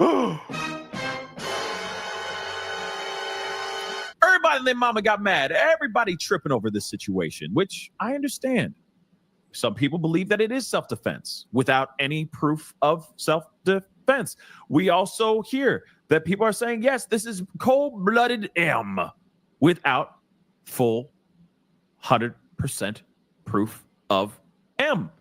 I'm just saying, when you look at it on the outside looking in, it's like, it's like somebody sitting on the sidelines and watching a war happen in front of them. You know what I mean? It's like East Side versus West Side. And you're just sitting there with the popcorn going, I don't know what's going on, but everything's going boom. It's really exciting. One thing is for sure, when you sit on the sidelines and you look on the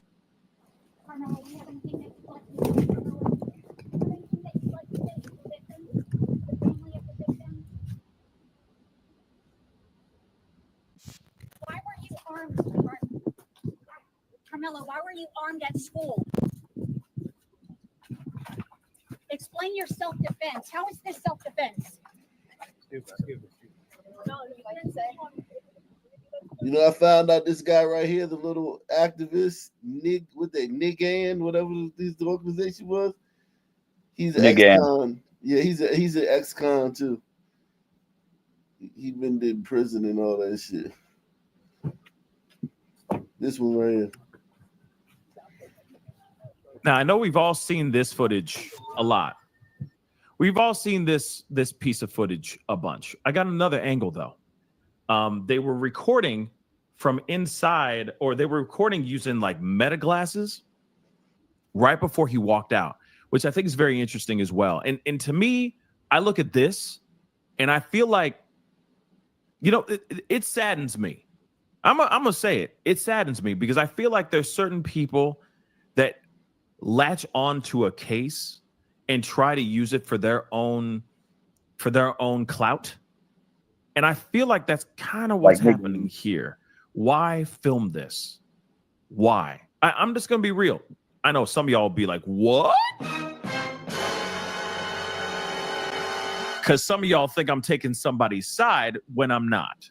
In fact, this is uncomfortable. Straddling the fence is uncomfortable because I don't know everything yet. We don't know everything yet. Okay. I'm waiting for more footage. I'm waiting for more proof. Homie admitting to straddling the fence, man.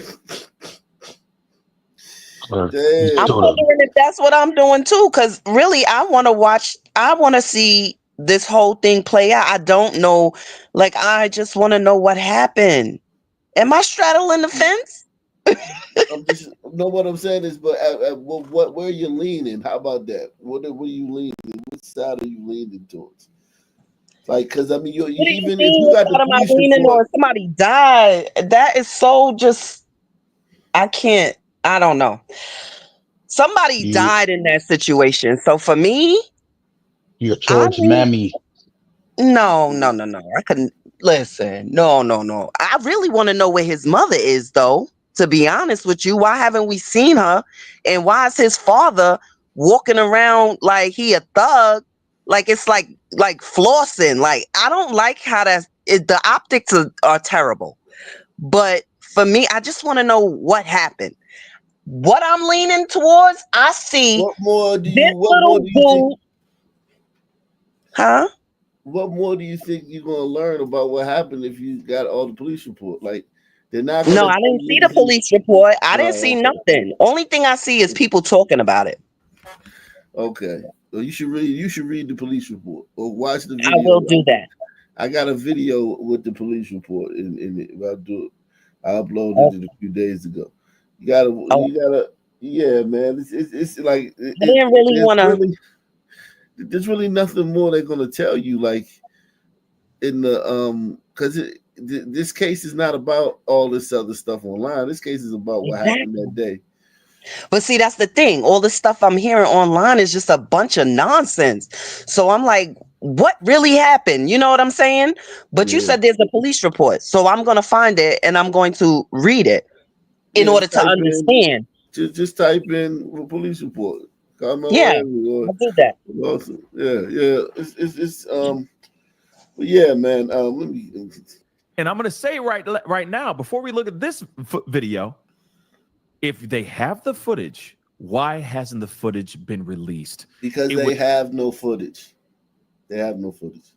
We've seen the shooting from yesterday, and yesterday there was a school shooting. We already seen the footage of the kids shooting up the school. Less than 24 hours later, we got the footage of the kids shooting up the school. There's no footage of the Carmelo Anthony thing. They were under a tent. It happened so fast, nobody pulled their phones out. If there was a camera at this stadium, it's going to be looking down at the top of a tent. Press 1. It would either damn him even more or exonerate this kid. And I'm asking, where's the footage? Right?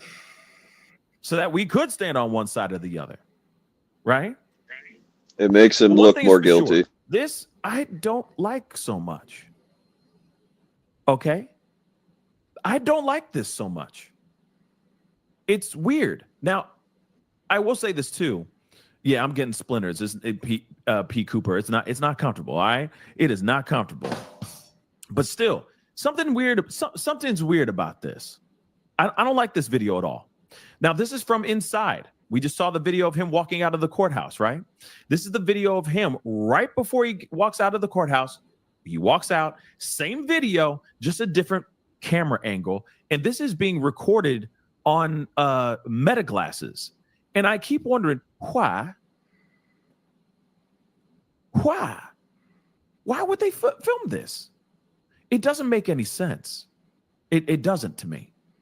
Is it for the guy here? I forgot. It's Dominique. Yeah. I mean, is it for his for him to use for his website and stuff like that? I mean, to me, it is. I'm going to stop talking. Let's take a look at the video. All right. I just don't agree with the video personally. And I don't know if this is his opportunity to try to be like, look at me, I'm Benjamin Crump up in this B. I don't know. Of course, but something seems weird. Yes, Shelly Mavs. These are meta glasses that this particular one of the guys is wearing in this video. Okay. And so it's all point of view. All right.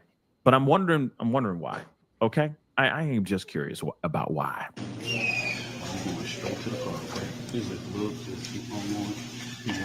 All right. Come on, man. Just follow back behind us. Just stay close. Be a nigga. What the fuck did he say? Wearing in seems weird. Yes, Shelly Mavs. These are medical wearing. Just stay close, okay?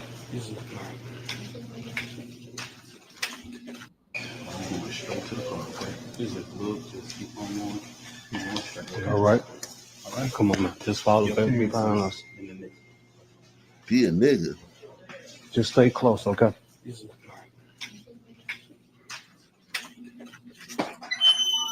Play your part. Damn, that's loud.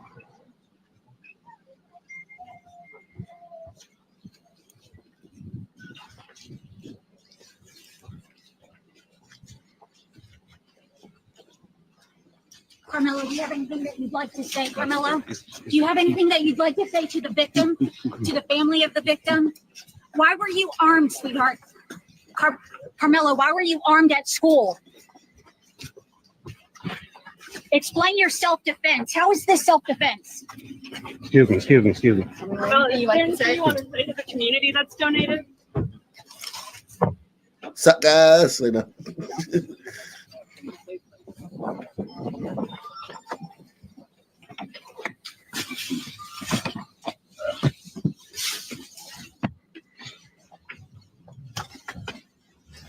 Okay, and then they jump in the ride and they drive off. Now, here's the thing: there have been a lot of people getting angry, basically saying, "Oh, they're treating him like some sort of celebrity and all that."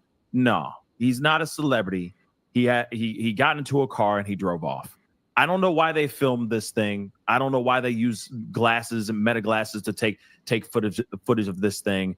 To me, it looks a little bit like, you know, maybe there's somebody who is trying to take advantage of the fact that he's standing right next to a very high profile suspect, a high profile person in a very high profile case, and is trying to capitalize on that situation. Let me just be real on that. Okay. Niggan, man. Niggan is trying to come up off this shit, man. Now they need to throw the book at this dude though, like seriously.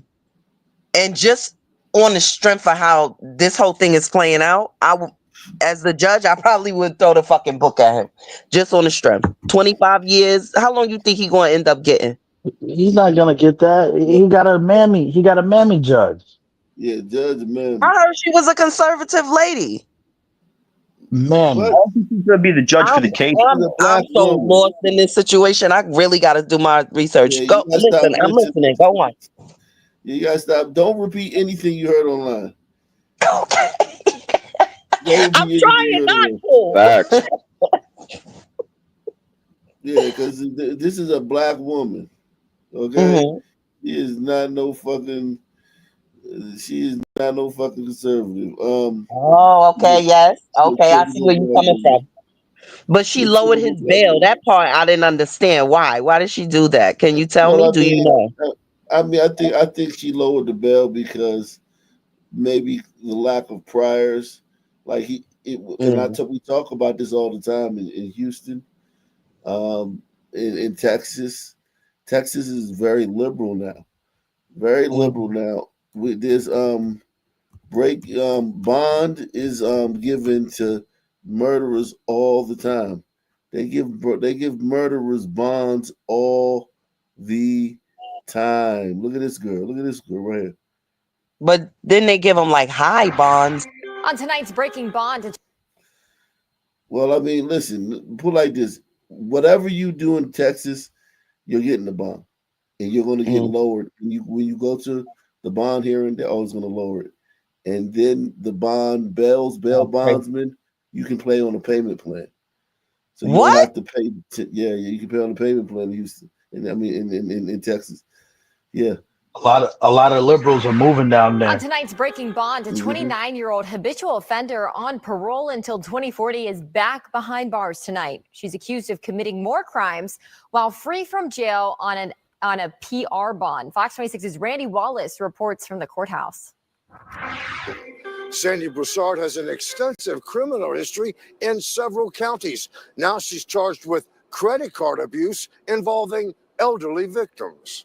We first told you about 26-year-old Javian Major and 28-year-old Sandy Broussard last year. While allegedly operating an unlicensed funeral business, police say the pair ripped off dozens of people who were grieving. Accusations include stealing life insurance funds, charging for funerals and embalmings that never took place, and mishandling bodies. All they were doing was ripping them off and stealing their money. They weren't doing anything.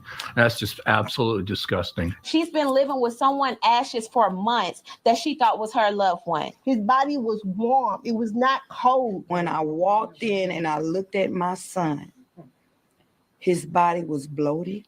Sandy Broussard has convictions in several surrounding counties. Anywhere she can go to rip people off, she would do that. In 2014, Broussard was sentenced to 26 years in prison for engaging in organized criminal activity. I've never seen a 26-year sentence for that type of offense. Being on parole into the year 2040 didn't stop a magistrate from granting Broussard a personal recognizance or get out of jail free card last year for her headline grabbing charges. She starts doing what she does best, preying upon people under their worst possible circumstances. Broussard, who's also out on bond for a felony charge out of Bexar County, is back behind bars here in Harris County for credit card abuse involving an elderly victim. How do you justify giving someone? You see, this is just what they do in Houston.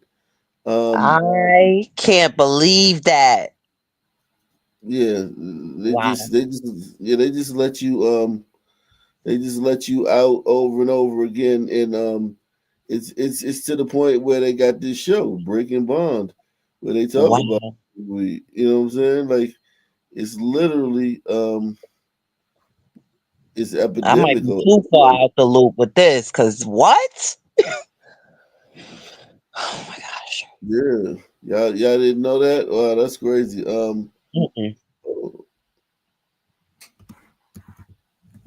And the judges are like insane. The judges, they are insane. On tonight's Breaking Bond, with Election Day just 2 days away, we're taking a look back at 6 criminal district court judges who've been featured the most in Breaking Bond reports. In fact, early voting has already started. Yes, it has. So Fox 26's Randy Wallace is joining us live in studio with a look back at the decisions that these judges have made. Randy. Rashi, we are only looking back on judges who are up for re-election, so our list does not include judges who lost in the primary. His murderer was out on bond. Tuesday afternoon, relatives of people killed allegedly at the hands of repeat violent offenders free from jail on multiple felony bonds denounced current Democratic criminal district court judges. You can't hold these judges accountable. The only thing you can do is vote them out of office.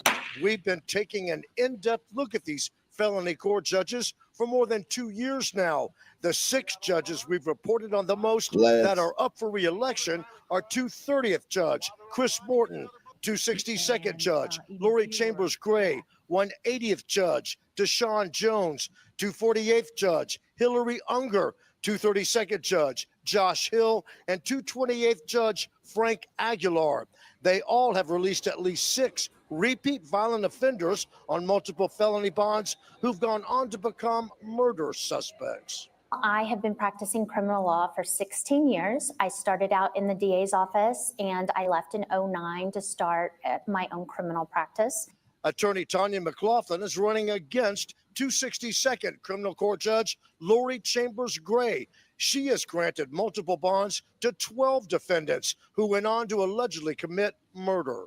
This court of 23 felony district courts is the highest caseload. And when we say caseload, we mean that is open cases on this docket. I have 30 plus years of experience in public service. Tammy L. Pierce is hoping to unseat 180th Criminal District Court Judge Deshaun Jones. He has repeatedly granted bond to 9 defendants who went on to become murder suspects. He's just basically like a murderer himself. How do you give bond to 9 people who went on to commit murder? Somebody got to execute this one. Thing is, there's no way to hold these people accountable because the only way you can is by voting them out. But in an area like this, like they're not going to vote for any other kind of judge. That's the thing. Right, and it's not holding them accountable. They'll just go on, either get a law, go become a lawyer, practice law somewhere, or become a judge somewhere else. They're not like being punished. There's no retributive punishment.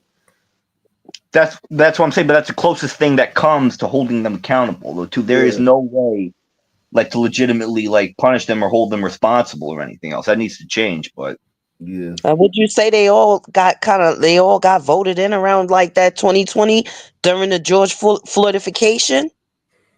I mean, like I think there was some shit They're like not they all did elected either.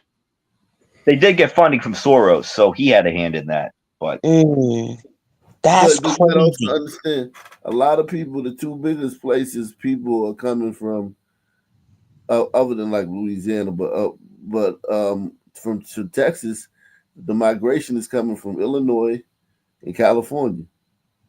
Look at who lead the leaders in Illinois and California. Look at what they vote for, like Lori Lightfoot and goddamn Superman. What's her name? Tiffany, whatever. They vote for those type motherfuckers. And fucking what's the one? Jasmine Crocker shit. Yeah. So then they come to Texas because they leave those places because they tired of the crime and the violence and the poorly run cities, but then they come to Texas and they vote Democrat. No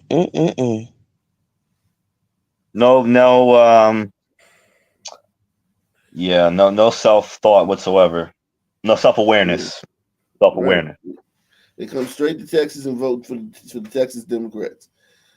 And there you go. Repeatedly granted bond to 9 defendants who went on to become murder suspects. I saw what I believe to be injustices, allowing murder defendants to walk free on their or PR bond them out or give a really low bond in that court. Well, I've been an attorney for 32 years, and it's entirely been as a prosecutor. Julian Ramirez is hoping to defeat 248th Judge Hillary Unger. She's freed 8 violent defendants on multiple bonds who went on to allegedly kill people. And I decided that I was in a position to do something about it because I've got the experience to do the job and the knowledge, and I don't like what I'm seeing. So here I am. Of course, you're talking about like literally psychopath judges, man. They're just letting people back on the street over and over again. They've killed people.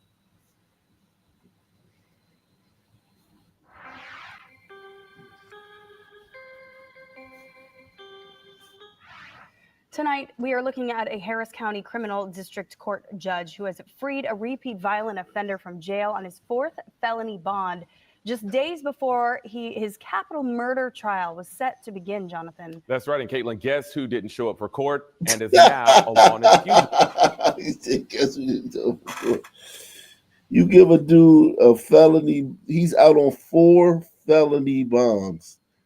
That means there's 4 different felonies and 4 different bonds for each one, and you gave him a bond for each one a few days before the court case. Why didn't you just keep him in those few days until the court case? It's like those judges down in Texas, people think Texas is the Texas from back in the days when the sheriff wore a big hat and didn't take no shit. Nah, this is new Texas, man.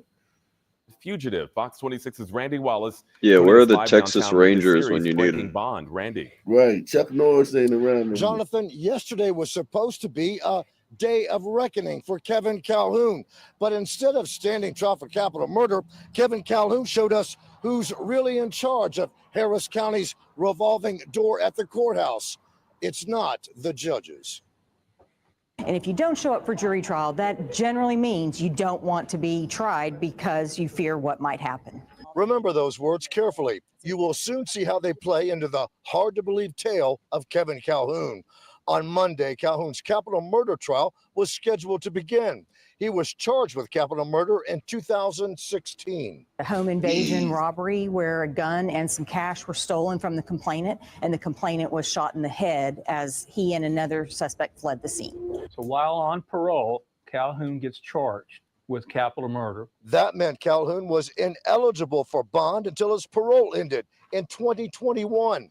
174th Criminal District Court Judge Hazel B. Jones freed Calhoun from jail on 3 felony cash bonds. And while he's in jail, Not again. he struck evidently a guard there. So he gets charged with assault of a public servant. Then they also tie him back to another aggravated robbery with a deadly weapon back in 2016. On May 28th, Calhoun is arrested and charged with felon in possession of a weapon. The DA's office asked the 174th to deny Calhoun to bond. Remember, he's just days away from his capital murder trial. They give him another bond. So on May 28th, he's back out on bond. On Monday, Kevin Calhoun was set for jury trial at the NRG. We have our jurors from the district clerk in our community showing up there, and he was to begin his trial for capital murder. Where was Mr. Calhoun? That brings us to why we're doing this segment, Randy. Lord only knows where he is because he wasn't in court. It certainly is a big expense for the county and the community because the community shows up to participate in this jury trial and then it can't happen. I'd love for someone to tell me why they thought this was in the best interest of public safety to continue to release him. He's a perfect candidate for El Salvador. Is 174th Criminal. I mean, this is just the way Texas. What about is, man. Africa? That'll work too, right? Somalia, is that where they sending them? No, thanks. America's That's too what it's punk saying. white. On tonight's Breaking Bond, a judge grants a $1 bond to a 47-year-old habitual offender charged with violent crimes. Now, this is the second time in just 15 months that we have found a judge circumventing the law in this way. Fox 26's Randy Wallace joins us live from Southwest Houston with the latest in his ongoing series. Randy. Yeah, Anthony, December of 2021, a law goes into effect prohibiting judges from granting a PR or personal reconnaissance bond to defendants charged with violent crimes. For the second time, we find a judge adamant about releasing a violent offender from jail. This is what they need. 47-year-old Bernard Lane's rap sheet is 4 pages long and dates back to 1994. He has 11 felony convictions. Basically been in and out of jail for over 2 decades. Lane is no longer behind bars, even though he has 5 pending felonies. He has 248th felony judge Hillary Unger to thank for that. Last January, Lane is charged with evading arrest, stalking, and aggravated assault. So he's out on the 3 felonies on a $40,000 bond for all 3 of them. On March 11th, he's arrested again for 2 more charges of assault of a family member. But those felonies were not allegedly committed while he was on bond. Those felonies were allegedly committed prior to him being released on bond. Even though Lane didn't violate his bond conditions, Judge Unger could have raised the $40,000 bond he posted in January. I think a message needs to be sent for public safety and certainly for the sake of the victim that I'm going to increase the bond. And if you can make it, so be it. But a dollar bond, obviously, you're going to make. By law, Unger could not give Lane a PR bond or get out of jail free card, but she obviously didn't want him to go back to jail. She might have thought that the $40,000 bonds were sufficient. And so why not just set a dollar bond? The most recent assault charges against Lane are disturbing. He kicked her, struck her in his head with a closed fist, took out a pistol and basically said, BITCH, I'm going to kill you. Of course, we don't know if Judge Unger gave Lane a $1 bond because the law doesn't allow a PR bond. But 232nd Criminal District Court Judge Josh Hill made it clear last year he wanted to give 43-year-old Aubrey Taylor a personal reconnaissance bond, even though Taylor was accused of kidnapping and beating a woman. After Taylor was released on that $1 bond, just a few days later, he picked up new felony charges. He remains jailed now with no bond set. Reporting live from the Southwest Side, Randy Wallace, Fox 26 News. I don't know if you put S freak in the back. Nah, I'm back. I told you in the chat. Thank you, though. $1 bond? Yo, that's a setup. What in the F? These people are evil, man. That bitch is Yeah, evil. that's Texas. All that's Texas. That's Jesus Christ. crazy. But Texas still voted for Trump, though. That's what I'm saying. But no, we know that, but A lot of Ak people is still right. voting. Those people are moving, those radicals are moving to Texas and I trying to know they are. change That's the what I'm saying. narrative. There's a lot of. When I went to San Antonio a couple years ago, there were a lot of, especially like hombritos from California moving over there. Like, you know, but like I'm saying, it's still like, even though it's like very liberal, like, you know, I think that's only confined to the cities mostly. I was going to ask, did you mean it like where there's like a bunch of like little small pockets of like liberal land? I mean, it's like most people Austin is know liberal. that, liberals Austin live is in cities. liberal.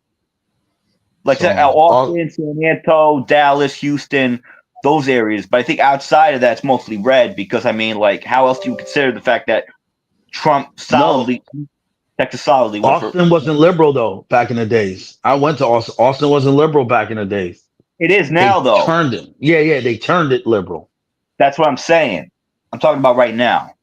So there's like pockets of it in different areas of Texas, but the majority of Texas is still a conservative state. Is that what you mean? Or Well, I mean, I guess. I mean, how else do you think they voted for damn near? Huh? Still barely. It's holding on. Holding on. But a That lot is of the sad. immigrants are coming from California and Illinois, and they're not going to come down there and vote for no Republican. They just do you talking about places where people think Republican equals racist? That's the What do you that's the Republican equals racist. Oh yeah. If you're a Republican, you're automatically a racist. So yeah, it's like they say Yeah, that's happening in Florida too, and other red states. So, to a lot of people are, but Texas is happening the most. You know. Yeah, but I'm aware that it's happening for years. Liberals moving over there. but they won't even hire a Republican because of the thought that they could be racist or that they are racist. That's how you say? That's how you meant it, huh? I guess. Yeah. No. I didn't know if that was directed to me or you, Ak. Go ahead. I mean, I just say that if you're a Democrat, you grew up like I did, Republicans are racist, and the Democrats are the good guys. That's just how it is in your mind. Right. So then you would hire strictly Democrats because you assume that they're gonna be better for you. I mean, you just wouldn't consider voting for a Republican. Is there a race? Like, you got to understand, like, you couldn't, no matter how good like, most people vote on issues, right? Not most people, but a lot of people vote on issues. Yeah. Black people don't vote on the issue. They don't care whatever the issue is. It doesn't matter. They're voting on race. Yeah, personality, who they like, exactly. Yeah, they're voting on race. Yeah, just race. It's terrible. That's their gang. Yeah. Let's see what else is going on out here in these streets. Make sure y'all support the channel via PayPal, Cash App, or the Super Chat. Sponsor the show, guys. We out here. I'm out here doing the show. This is the type of night where I could just shut it down, man. With all that's going on. Let's see. Jeez, he's got savages, sons of savages. Look at this shit. That's how savage sons are. New information is emerging as police investigate the murder of a 77-year-old man. Police are using this surveillance video to track down the gunman who killed an Uber driver as he picked up a passenger. Tonight, his family is grieving and hoping for answers. Wednesday night, I'm Shari Williams. Rick is off. The big story on Action News tonight, is the latest on a shooting that killed an Uber driver and sent another man to the hospital. It happened in Center City, Philadelphia, on a popular street full of businesses. Action News reporter Brianna Smith looking into the details for us. She's live at Philadelphia Police Headquarters. And Brianna, That's you've been in crazy. Me touch and with the Aqua's family around of there the too. driver. Yes, Shari, I spoke to his son, and as you could imagine, the family is just absolutely heartbroken. His father was just doing his job like any other night when he tragically lost his life. Philadelphia police are reviewing this surveillance video of the shooting that killed 77-year-old Olatunji Bolaji, who was driving for Uber at the time, and critically injured his 22-year-old passenger. I think it's devastating. Police say the shooting happened outside the Biblos restaurant and hookah lounge on South 18th Street in Center City around 2 a.m. Wow. on Wednesday. Surveillance video shows the 22-year-old man hugging people goodbye in front of Bolaji's black SUV. Detectives say as the 22-year-old attempts to get in the rear passenger seat, two suspects ran towards him, fought him, and at least one suspect fired 4 shots. Moments later, Bolaji sped away and crashed on Chestnut Street. A 77-year-old male was half in the driver's seat and his upper body was outside laying on the street. He was suffering from at least one gunshot wound to the back of his head. Police say Bolaji was pronounced dead at the scene while the 22-year-old was shot in the arm, stomach, and chest. Fabian Romero, who is with the Independent Drivers Guild, which represents rideshare drivers nationwide, says safety is a main concern. Right now, we're forgotten. Nobody see the things that we live day by day, the problems that we have day by day. Romero says they'll continue to advocate for better safety protocols to protect drivers as they help Bolaji's family. We want to stay with them, support in this difficult moment. Like I told you, it's not the driver, it's the whole family that they get involved in this situation. And police believe the suspects were last seen on Sampson Street driving a dark-colored Jeep Grand Cherokee. If you have any information about this incident or the suspects, you're asked to contact police. Live outside Philadelphia Police Head. I mean, just whacked the 70-something-year-old man. Just fucking terrible. 77-year-old man is dead after a shooting. And I mean, we were around. Remember, we were around Center City and all that. It's just crazy. Go for Market, yeah, Market Street. This is sad though, man. They kill a lot of older people. This guy's old as shit. Came here from Nigeria. He's fucking driving Uber and shit. And some ape runs up, just executes him, assassinates him in broad daylight. Probably didn't get anything for it. Just don't sound like he got nothing. He just, oh my God. Just took that man life like that for nothing. This is the type of world, type of country we're living in. And people are talking about Austin Metcalf.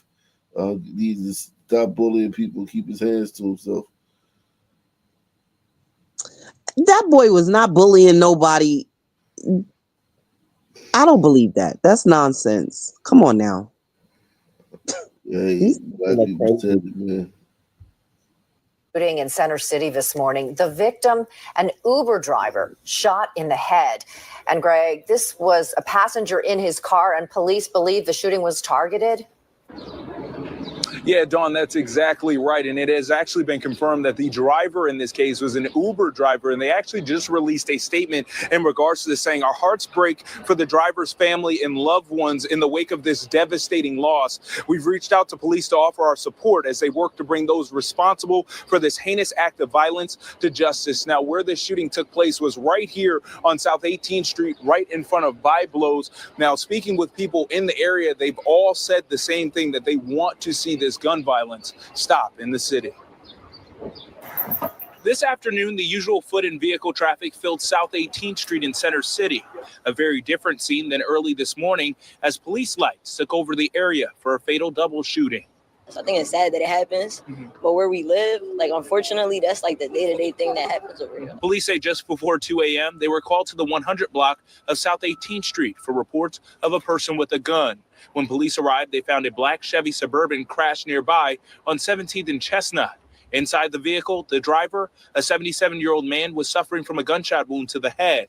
And a second victim, a 22-year-old passenger, was suffering from gunshot wounds to the arm, stomach, and chest. Police say the shooting happened around the corner on 18th Street, where the 22-year-old had been in a physical altercation outside Biblo's hookah bar. He was taken to the hospital in critical condition.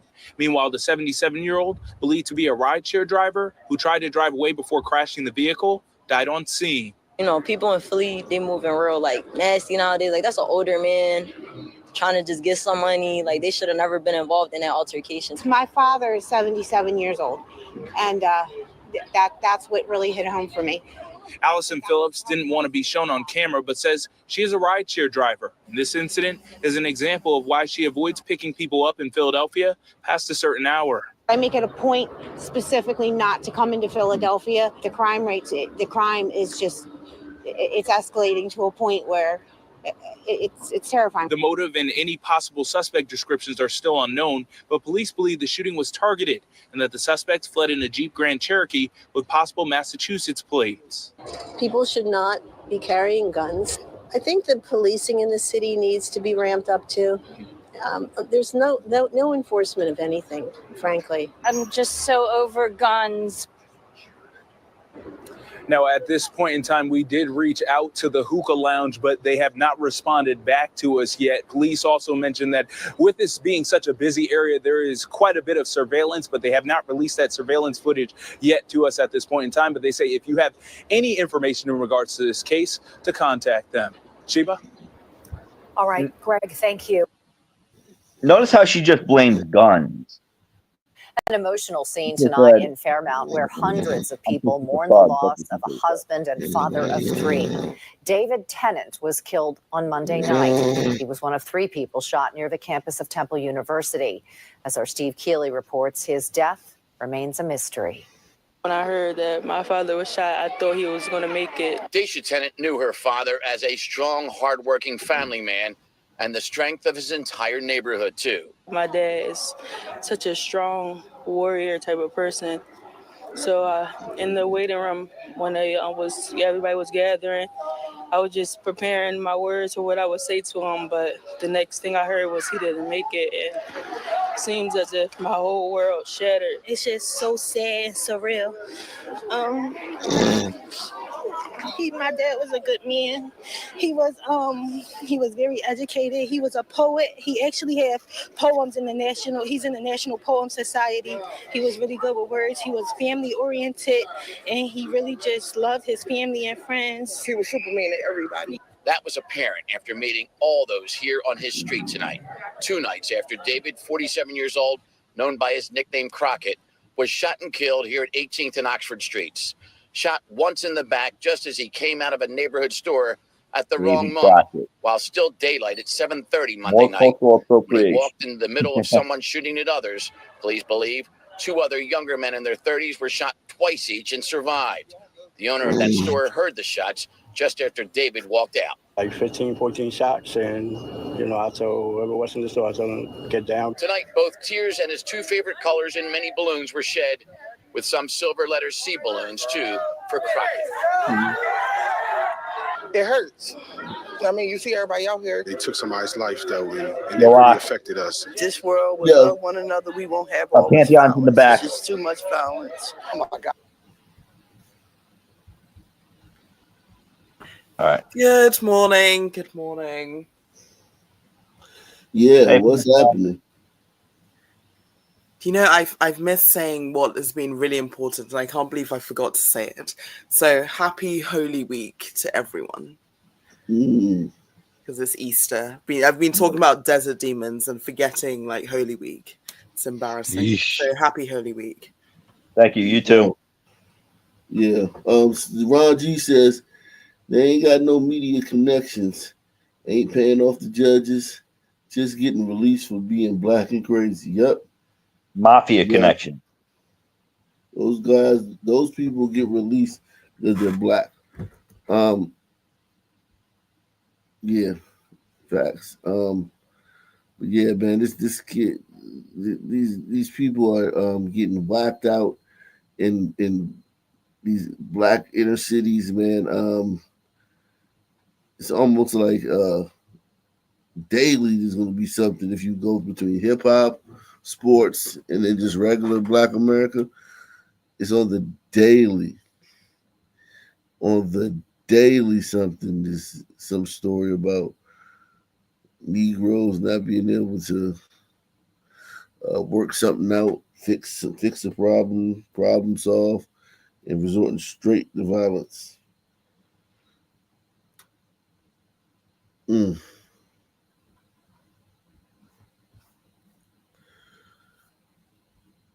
Let's see what else is going on, man. Yeah. All right. You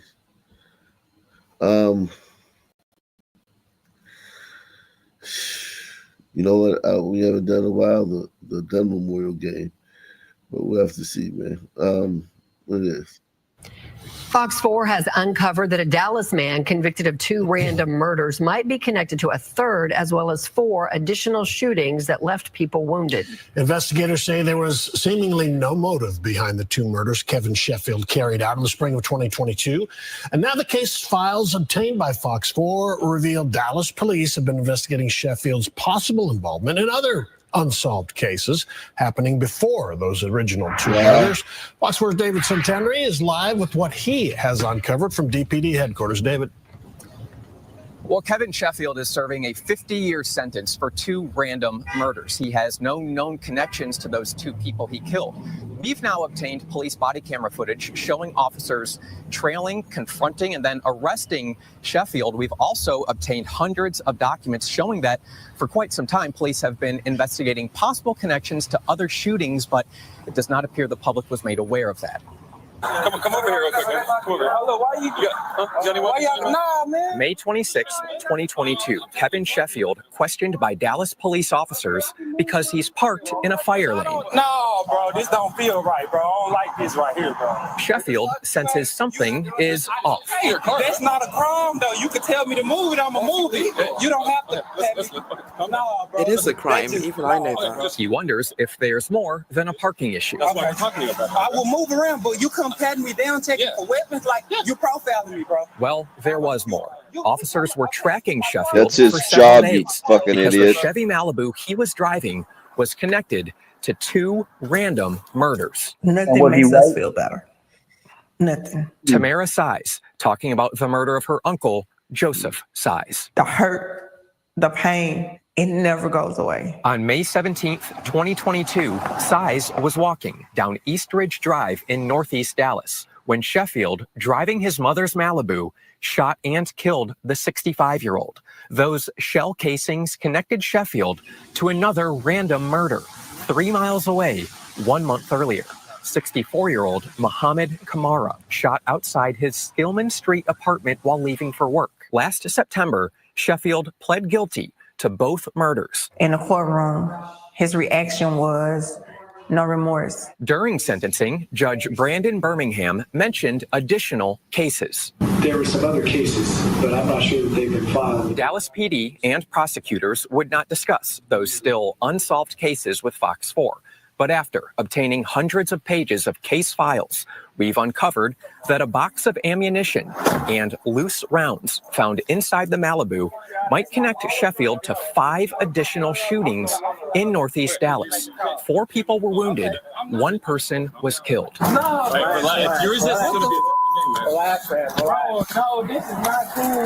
A map related to ballistics data in Sheffield's case file groups together the 7 shootings. All happened outside in the same general area, including the 2 murders Sheffield pleaded guilty to. The shootings began on Christmas Eve, 2021. Someone was shot in the leg off West Ferris Branch Boulevard. The next month, someone was shot in the arm while getting into their car off Ridgecrest Road. 12 days later, someone parked in a vehicle was shot off Larmonda Street. And on Valentine's Day, 2022, someone was shot off Skillman Street. In these 4 shootings, the victims survived. But there's also the murder of 61-year-old Lisa Avery off Whitehurst Drive. The day before Valentine's Day, 2022, Avery was found dead in the street. A case document reads, fired cartridge cases recovered at the scene matched fired cartridge cases at the other shootings. 2 months later, Kamara was murdered by Sheffield.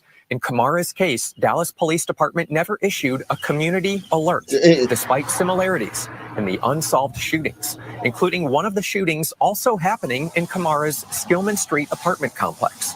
The department also never posted about Kamara's murder to its blog site, as it typically does with murders. 1 month later, Sheffield went on to murder Size. I do think if that alert was put out, it would have made people to be more cautious in the area. There's no telling if a community alert would have changed Size's path that night, or if it would have caused Sheffield to lay low. Who's to say? If that was put out, he might not have been out there. Okay, why y'all like bagging my stuff up? Like what did I do? I'm finna go to jail. After Fox 4 began questioning Dallas PD's transparency, the department emailed us a statement reading, prior to 2022, not all homicides were posted on the blog. It is now our standard practice to release the preliminary information about homicides or suspected homicides.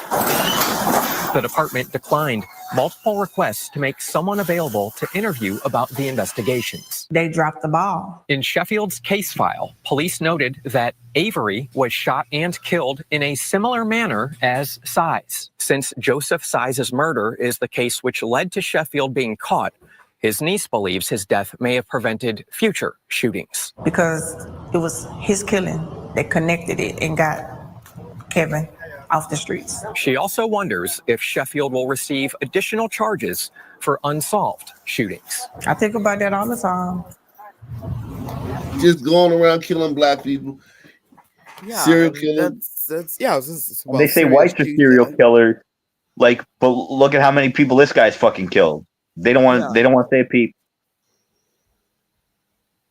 Right, They care Pantheon? less about the African, obviously. But it's interesting. What I always find interesting is serious or dangerous criminals such as this one. They'll always do one stupid thing to draw attention to themselves. Even I know that you guys are not meant to park next to your fire hydrants, because I've seen firemen break windows to pass the hose to the hydrant through a car that's illegally blocked there.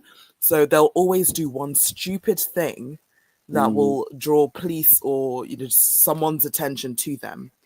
So he's out parking next to a fire hydrant. The police stopped him. You shouldn't park there. Did a check on him. Oh, it's involved in shootings. What did I do? It's because I'm black. It's because I'm black that you're stopping me. No, it's because you're an idiot and a serial shooter. And he was probably going to kill somebody that night. Of course, he seems extremely trigger happy. I guess if someone blocks him off on the road, he shoots them in the arm or... It's crazy, man.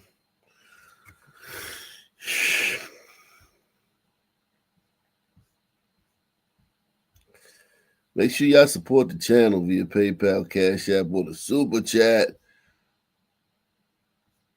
We begin tonight at 11 with continuing coverage of a Norfolk family's quest for justice. It ends with a guilty verdict. Good evening, I'm Tom Shadd. Gary Moore shot and killed Roosevelt McKinney in MacArthur Center in 2022. 2 other bystanders were hurt. Moore's murder case last year ended with a mistrial, but tonight, a different result on the charge of manslaughter. The McKinney family spoke to our Markeisha Jackson about what this verdict means to them. Yeah. The McKinney family says while a guilty verdict allows them to have closure, there's still no real winner in this situation. It's been a long journey. It took 3 years to hear this guilty verdict from my baby. 3 years of ups and downs for the McKinney family. But a it murder is also charge 3 that years resulted after. in a mistrial for Gary Moore. In 2022, Moore had been accused of killing 33-year-old Roosevelt McKinney and injuring 2 bystanders after a fight inside the mall led to a shooting. Last year, Moore was charged with second-degree murder, malicious wounding, and 3 counts of use of a firearm while having a felony. He was convicted on 2 counts of unlawful wounding, and the murder charge was lessened to manslaughter, then a mistrial. We tried it the first time, the case hung, we came right back. And today, in the retrial for the manslaughter charge, the jury handed down a guilty verdict. Norfolk Commonwealth's attorney Ramin Fatahi says this conviction, combined with the others, could carry a potential sentence of 20 years. Just ready for it to be closed, finalized, but the healing process just began. So the family is grateful for the outcome. They hope people can make better choices in the future before doing something they might regret. And then we have to be patient, we have to be persistent, because justice will be served, and it was today. Moore's first sentencing date for the earlier convictions is May 2nd. His sentence on manslaughter is expected to come on July 18th. In Norfolk, Markeisha Jackson, 10 on your side. This is I guess if you're the family, that's a win. There was a fight. They were fighting at the mall. He pulled out a gunshot. I guess that's probably why they couldn't get him on the murder, because it was a fight that preceded the shooting.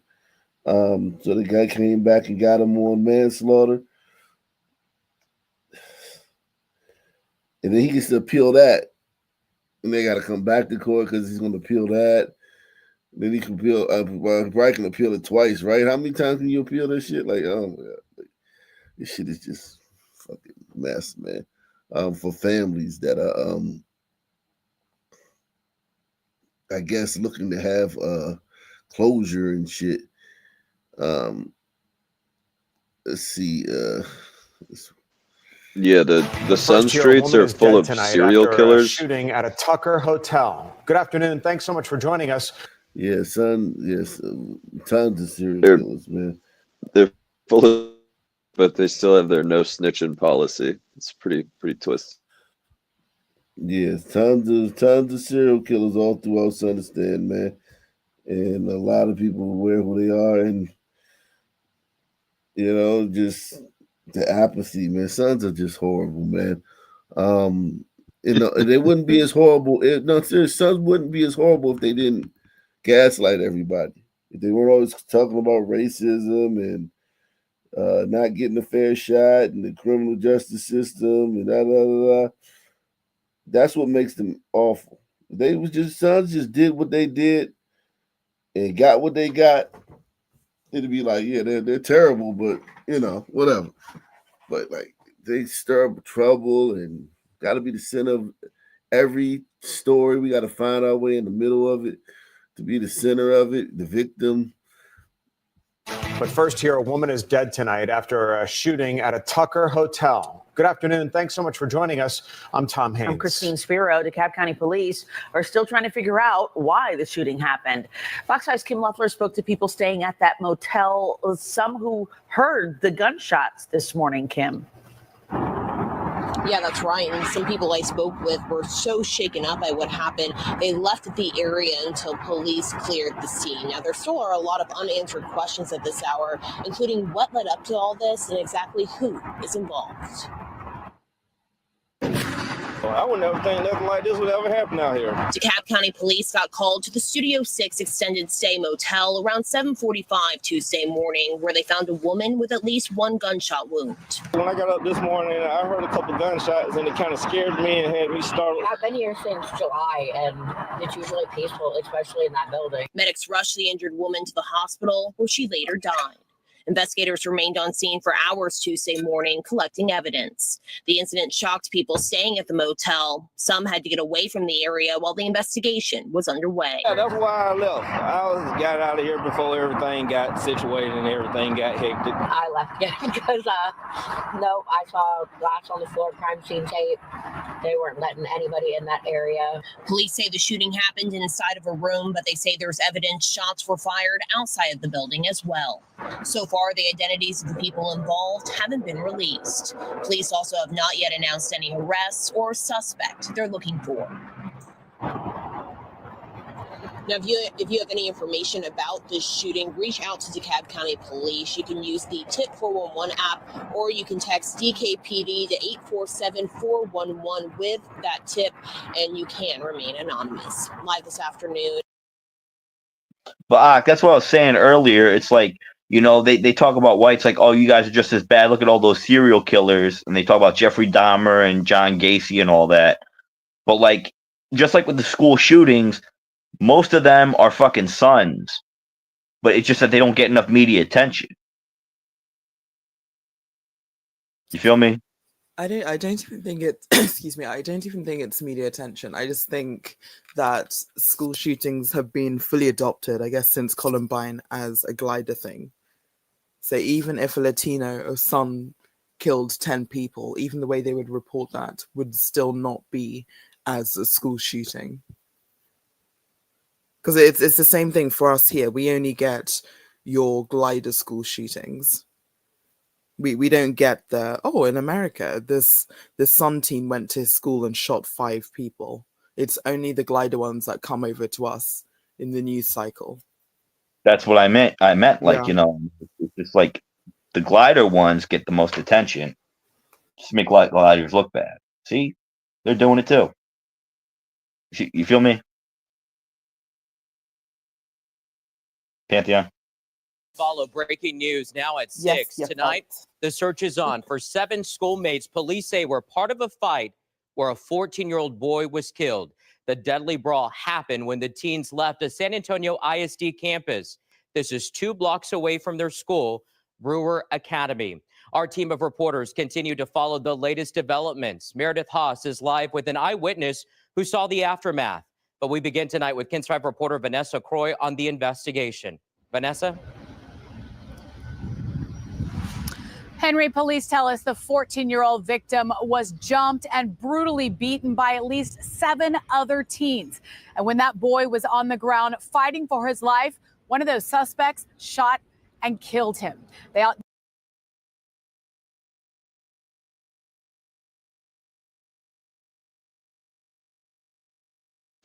Horrific.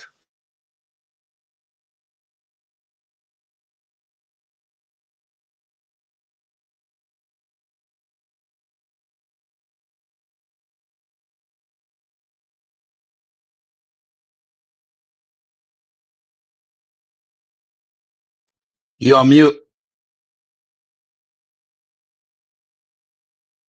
We know 1,000% that this wasn't whites. 1,000% we know that this wasn't whites. 1,000%. Why don't the whites say it though? I would say They say it on social media, but but like it's tough, man, for them, man. But yeah, we're talking about a 14-year-old beaten to death by 7 people in broad daylight, a block from his school. So that means there's a lot of people there. School let out, rush hour, people getting off work, broad daylight, and then one of them decides, you know what? Let's just go ahead and execute him. Mob style, right there in the street. White kids aren't doing that, man. And the fact that you got black people running around, because they literally are running around right now on social media telling white people, y'all need to teach our kids how to keep their hands to themselves and stop bullying people. They're the, you know what I'm saying? White parents are hearing this on social media from black people.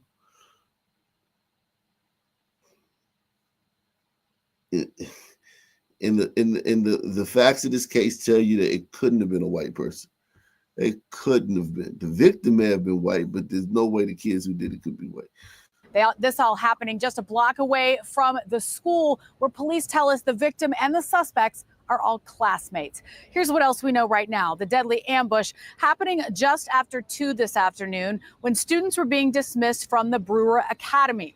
The school is a disciplinary alternative campus in San Antonio ISD that houses students from 6th to 12th grade. According to police, as the 14-year-old boy was walking home, that's when he was jumped by at least 7 other students.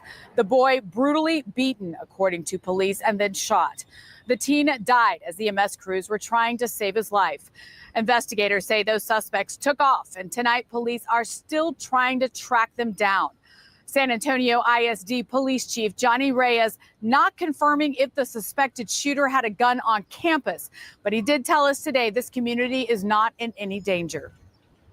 At this time, we don't feel that there's any further threat to the public. We think this was very isolated. And again, we will continue to investigate along with SAPD's homicide unit to identify those who are involved. San Antonio Police Chief William McManus posting on social media tonight. He's optimistic they will solve this case.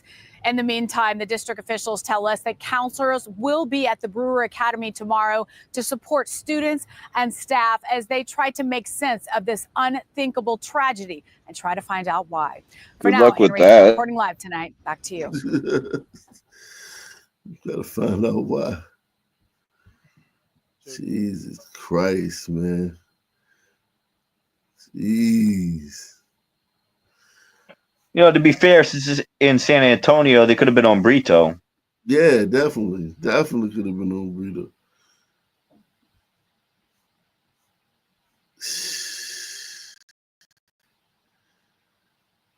So the prison called him and said, "Oh, we made a mistake. You have to come back." Well, a Houston area man ordered to return to federal prison 2 weeks after his release. Ronald Limewell was arrested and sentenced to prison in 2006 for intent to sell drugs. Earlier this year, now former President Joe Biden commuted his sentence and he was to be released this summer. So instead, he was released in February, but his family tells KPRC2's Will Wanaba-Logan that shortly after his release, they were told that there was a clerical error.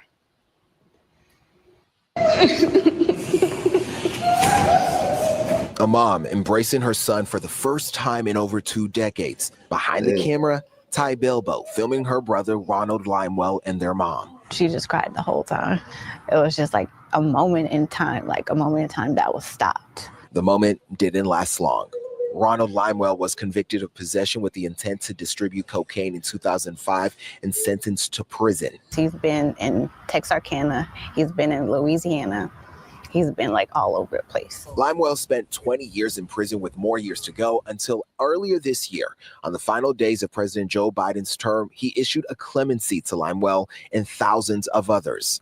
A few weeks later, Limewell was home, reintroducing himself to his family, his kids, and meeting his grandkids. Then 2 weeks later, a call from the Federal Bureau of Prisons. The prison where he got released was Texarkana. His BPO called and said, "We made a mistake. You have to come back." That's what they said. They told him it was a mistake. Yeah, those are the words out of his mouth, a mistake. It's the worst. I mean, you talk about a roller coaster of emotions. Brent Meyer is Limewell's attorney. He has made several attempts to reach the Federal Bureau of Prisons, but has yet to hear back. We're sort of in this realm of where we don't know if something like a pardon that has always been recognized as being final, or a commutation which has been recognized as being final, is going to be taken away.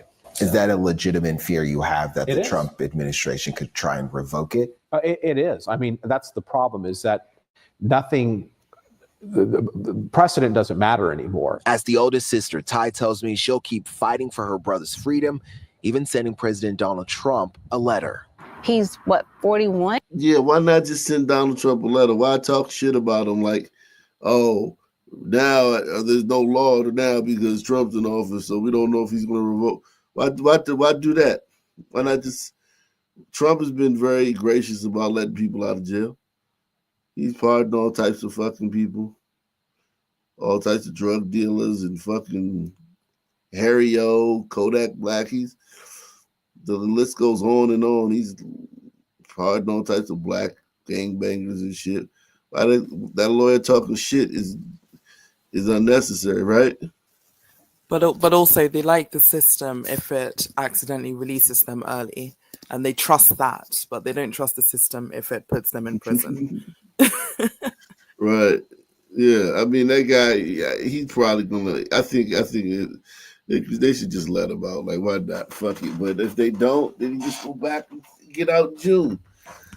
Like, it just is what it is, man. Go back and give it out in June. 41? He don't have any more time to waste. In reporting this story, we did hear back from the Federal Bureau of Prisons. They share with us, due to privacy and safety concerns, they cannot share with us any further details about any inmates in their custody or those who may soon leave their custody. We also reached out to the U.S. Department of Justice, the pardon attorney, and the White House. In Missouri City, Roman Below.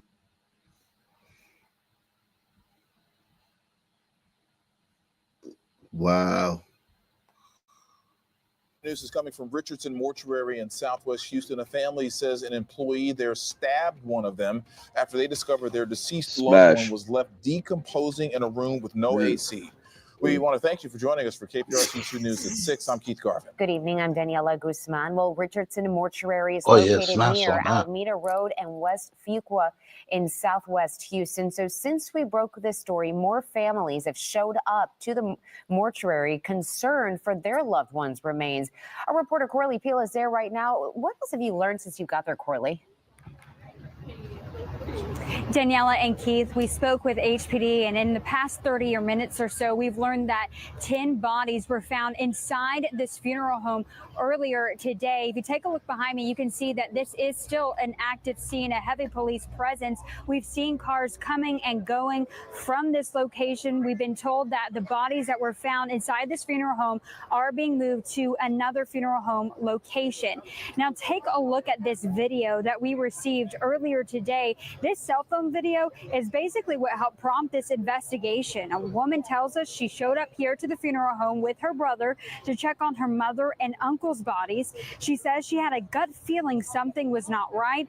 Inside, she found deplorable condition. She says there was hardly any air conditioning, and when she opened up her mother's casket, she says gnats flew out. While trying to take her mother's casket, police say an employee stabbed her brother. He was taken to the hospital, and he is expected to be okay. We spoke with a woman who showed up here to check on her grandmother's body. She says she found out about this investigation because of this cell phone video. Take a listen. She was a loving person. She fed everybody. She'll give you the clothes off her back. And she was a fighter. She was in a wheelchair. She was paralyzed. And to see her arm kind of like draped it off that stretcher, it's heartbreaking. At the end of the day, I know God has this thing at the end of it all. So I'm going to ask something. Do Again, it is people still not an active. tour funeral homes? You know, if you're moving your relative there, do you not go in the funeral home and say, okay, yes, I want them here? Or can't speak. Nah, usually Or does the neighborhood, hospital like, just assign a morgue or mortuary to you? well, you can choose your funeral home, and usually it's the neighborhood one, or one like one year recommended, or one, you know, different things like that. And most funeral homes are very good. This doesn't really happen a lot, so it's like, you know, I mean, this is just some outlier probably. Yeah, because I mean, it's so obvious from even just looking at the outside to the first door in that there's no refrigeration, there's no AC, there's nothing. So I'm not surprised the Yeah. bodies are decomposing. Yeah, maybe things degenerated at that place, you know, pretty fast. Yeah, you usually funerals are usually decent. Probably the only thing Yeah, they get right. they're good at it. Well, yeah, they're good at it. No, seriously, they get a lot of practice. If they Like get enough practice. the Yeah. a funeral home in a black neighborhood, like in DC, they got a bunch of them. In like the areas where they're at. I mean, you're talking about like Good business. homicides. You're talking about like, yo, they got their routine down. They've been 40 years, 40, 50 years been getting they've been practicing their craft, man, at the highest level. And that does tend to be one thing that is generationally passed down. Like the funeral Yeah. homes do tend to stay in the family. Oh yeah, definitely. Definitely. So no investment banks, but funeral homes. Yeah, we're not good at that. We're not good at that. Nigga, they never Yeah, stop. burying bodies though. So it is what it is. Yeah. Now to a growing scandal involving the New York State prison system. 10 correction officers now face criminal charges, including murder in the beating death of a young man from Harlem named Messiah Nantway. It And happened you at know, this guy was a straight up asshole. He probably made those guards' lives a living hell. Yeah, he has the goofy State Correctional Facility annoying last month, smile. and 10 other officers are accused in a separate deadly assault caught on video at nearby Marcy Prison in December. Investigative reporter Sarah Wallace has been covering these cases. She joins us live with the latest. Sarah? Well, and Gilma, the description in the indictment as to how Messiah Nantway died was horrific. What we learned a short time ago from the special prosecutor is that there is some body camera footage, but many of the officers weren't wearing them as required or deliberately disabled them. This afternoon in the Oneida County Courthouse in Utica, New York, 10 correction officers appeared to face a variety of criminal charges related to the beating death of 22-year-old Messiah Nantway at Midstate Correctional Facility on March 1st. All were handcuffed and pleaded not guilty.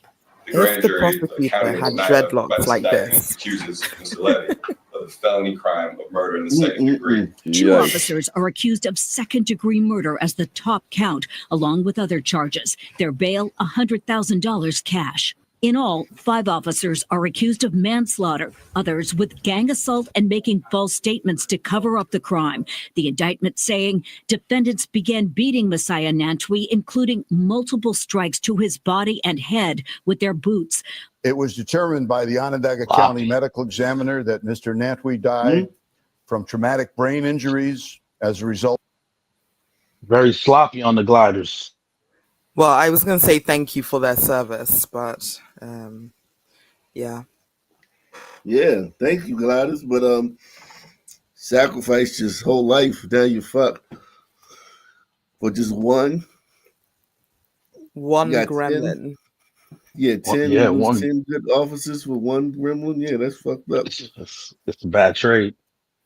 Yes. Salute to Bayak on Latinas. He says, it's nice to hear your voice again, Pantheon. Hope all is well. Oh, And good morning. Hey. wow. Make sure y'all support the channel, guys, man. Go ahead and hold it down. I gotta run and do something right quick. I feel like I'm collecting men in this chat. Wasn't my Yeah, intention, but It's the smooth talk. It's very elegant. yeah, and I've been told I could do, like yesterday Amanda in the chat said I could do a sex operator. I've been told I could do a pilot. I've been told I could do, the station announcements. Like, please do not stand behind the yellow line. Get a lot of You put it in attention. a chat? Pantheon. Pardon? You get a lot of attention in real life, male attention. Yeah, a bit. I'm not looking for it, but yeah, a bit. Pantheon, bailar con Latinas?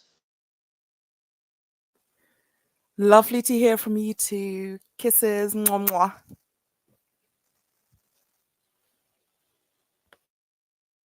Es una pregunta. I can't say anything in Spanish except hola. Hola, ¿cómo estás? That's my limit. Todo bien, todo bien. But yeah, anyway, going back to this, yeah, I thank them for their service, but 10 guys for one gremlin. Yeah, this is some sloppy work right here. I don't think they were thinking it out. Or maybe they just got pissed off because, as Axe said, he seems that kind of annoying inmate. Yeah, I saw this video. They kind of made an outrage of it, tried to make a bigger deal out of it.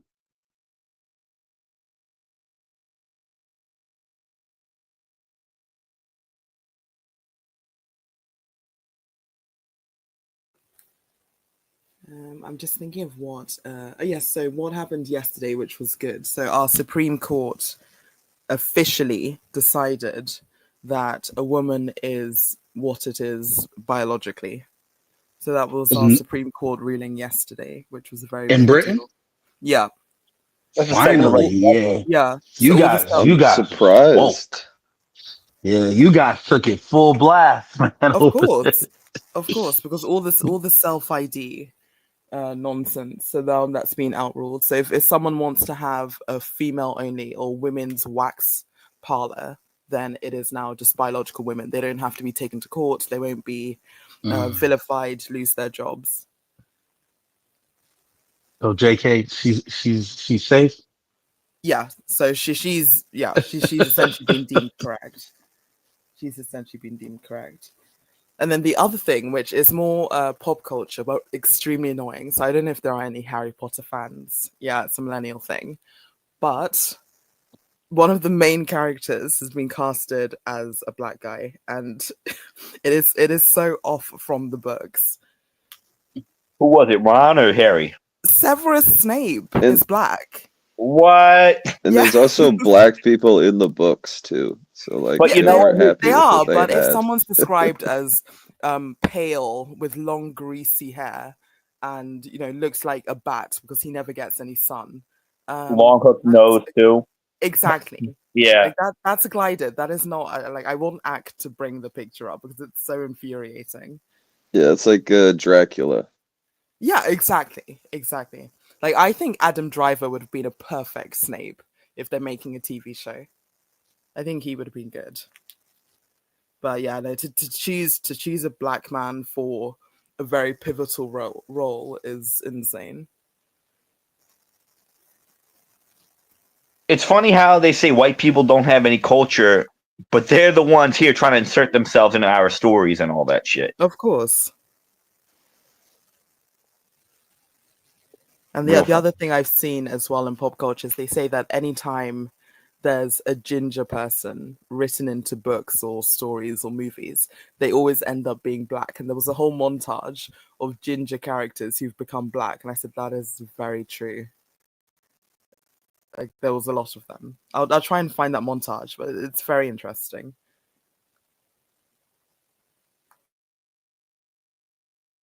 Well, But yeah, so hopefully, those are two big stories that I've seen over the past Ginger, 24 hopefully, hours. they're the real minority. Yeah.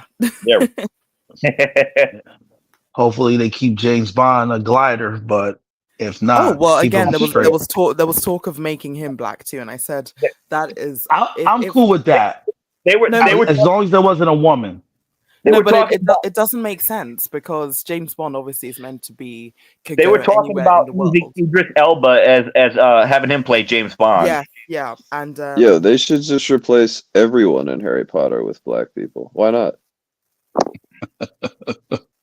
it was Idris Elba and someone else for James Bond. And my issue is if James Bond was going to China, a white man, yes, he would stand out, but you'd be like, okay, it's a white man in China. But if there is a black man, like in a northern Chinese province, it will be very obvious. Like, what subterfuge can he do? Once he enters a room, it's like it's He very could obvious. just it's a do black everything man. at night, and he'd be fine. I guess so, but yeah, I was like There's a always black Henry. spy out of Africa doesn't really work. Yeah, there's always Henry Cavill, but he's still pumping iron.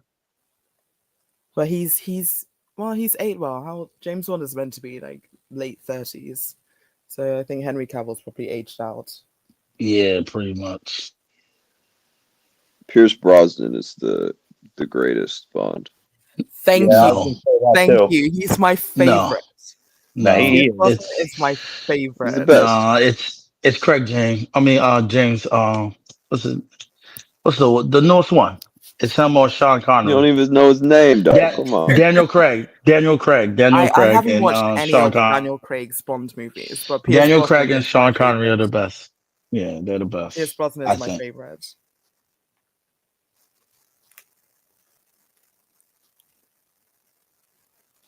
I think Pierce Brosnan is like a top. Well, Brosnan's he's Irish, Mm. so it's he's basically a black guy.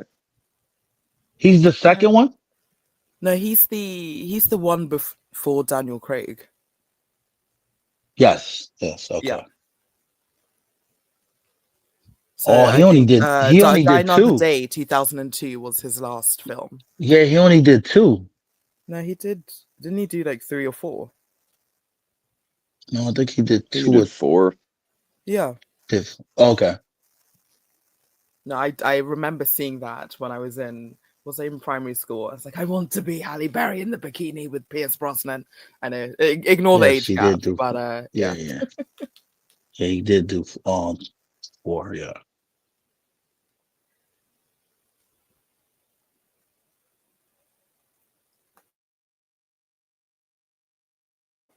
No, Pierce Brosnan is my top hottie. Young, old, he's a good-looking man. He's the only person I know that, whatever age, he has been consistently good-looking. Yeah, I think the last movie I saw him in was The Rock, Black Adam. That was the last one I saw him in. Okay. Movie. But yeah, no, I haven't seen any of Daniel Craig's Bond. Pretty good. You gotta check him out. They kind of make him kind of a pussy sometimes. Nah, he's pretty. Nah, I disagree with that, KB. Pussy He's got whip. like I agree with PTSD and pussy shit. whip. Yeah, pussy whip, but not, you know. But yeah, That's the worse. whole whitewashing of white media and culture is just it's terrible. Because I mean, I know I'll probably like hate watch that HBO series, but I'm not going to enjoy them sticking a random black person in a pivotal character and say, yes, I really feel connected to Wait, this series. you don't throw like a party and make it a big deal and fucking No. post about it? It doesn't go on my Twitter.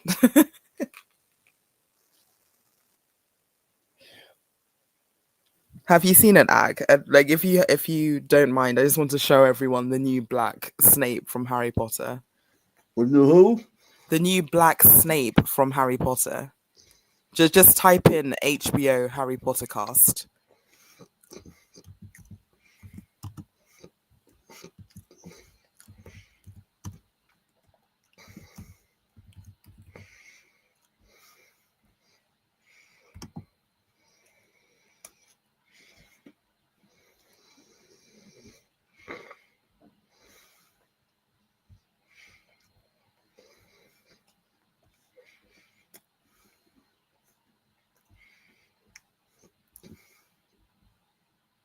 Look at Snape in the top right. It's like Jesus, right.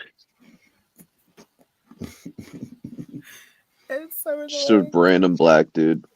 Yeah. And they're saying which always happens, because I think he's British as well. So a lot of British actors, before they go to Hollywood, they're always in the Royal Shakespeare Company. So they're always doing, Romeo and Juliet, Hamlet in London or around the UK. So it's one of the top groups to be part of. So they're saying like, oh no, he's part of the Royal Shakespeare Company. He's done a few things. I haven't seen him in anything, but he's done a few things, and he got the role based on his acting credentials. It's like, I don't care. Like, I would rather have a wooden actor who looks exactly like the character more than a great actor who looks nothing like the character. My brain is trying to configure the two. Yeah, I mean, I think that why not just create black stories, like original black characters, or like they had something called blaxploitation during the 70s and shit, and those movies were not exploitative. They were great characters. I don't know why they call it blaxploitation, but the characters were great. You had great characters in those 70s movies of black people. When you can just redo them like they did Shaft. You don't have to steal white storylines and make black people those characters. Yeah. Or create new ones, create new black characters for the next generation. You know what I mean? Like just remaking every white movie with a black guy in it. It's just it causes, it makes people, it annoys people, it makes people resentful.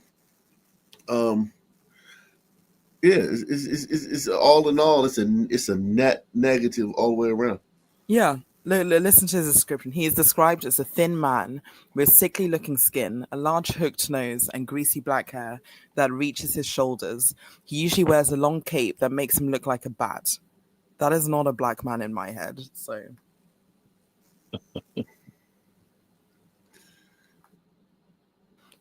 But yeah, that's my pop culture annoyance. So. Wow. Papa Esidu. What kind of name is that? It'd be from a francophone African country, like Congo, Guinea-Bissau, Senegal. Wow. Wow.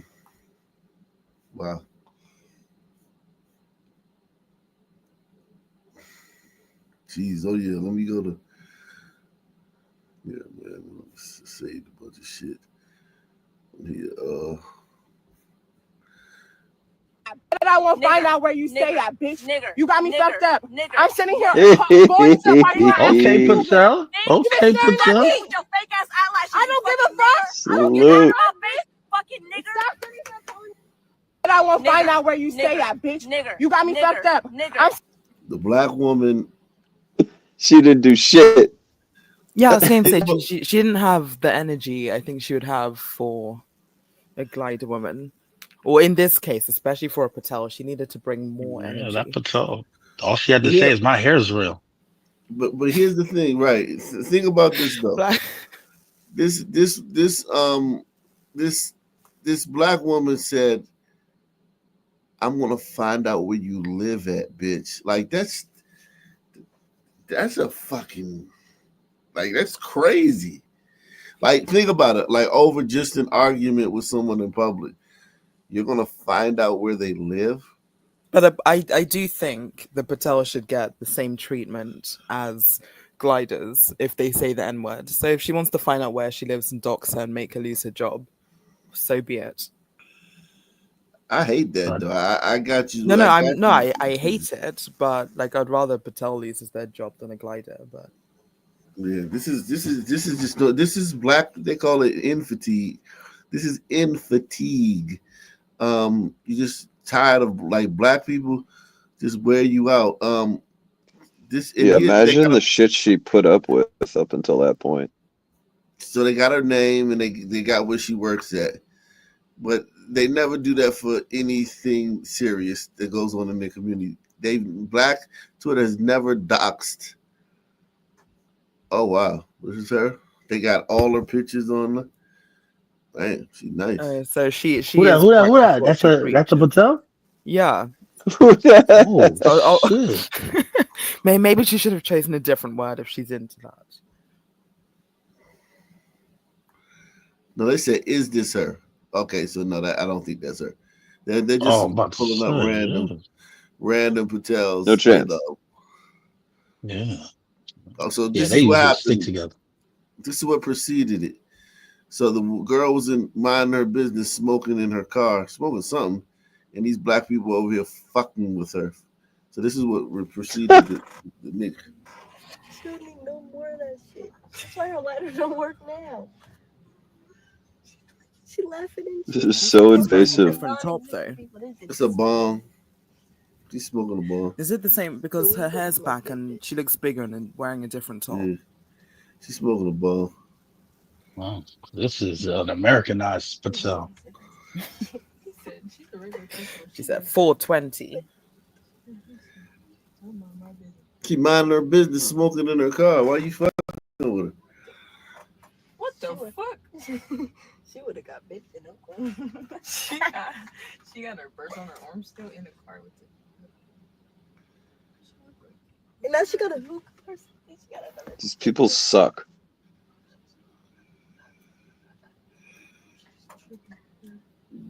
How hard is it to mind your fucking business?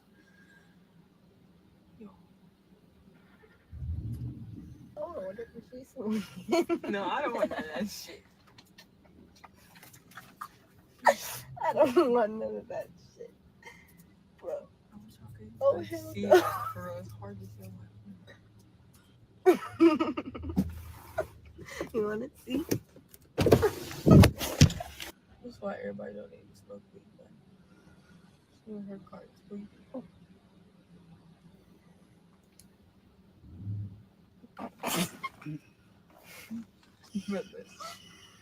Bro. Shorty minding her business. She knows I'm The hell? looking because she keeps looking at me. She's trying to think of how she finna get home. Damn, she didn't move that car. What the fuck is she? She's on now. She on her break. She on her break. She getting high. Something I've done 1,000 times. She better come. I mean 1,000 times. Woo. When I smoke weed.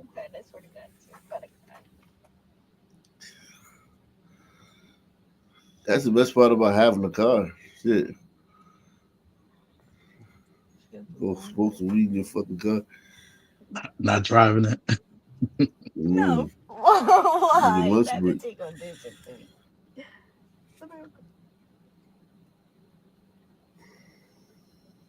So would you call the police if she attempted to start driving? This bitch is Hell no. She doing this on her board. Fuck no. You guys have driving under Nah, they driving don't do that. having They taken don't. drugs is still a DUI, isn't it? They don't It'll still enforce be that. classed as DUI. Not in the not in the States. Not That's not enforced. That's only liquor. Yeah. Really. They don't really enforce that. So those hyenas were fucking with her, and she was minding her fucking business. Yeah, a bunch of This bitches. person said, "Think about this one. She probably denied so many black people loans just because they were black."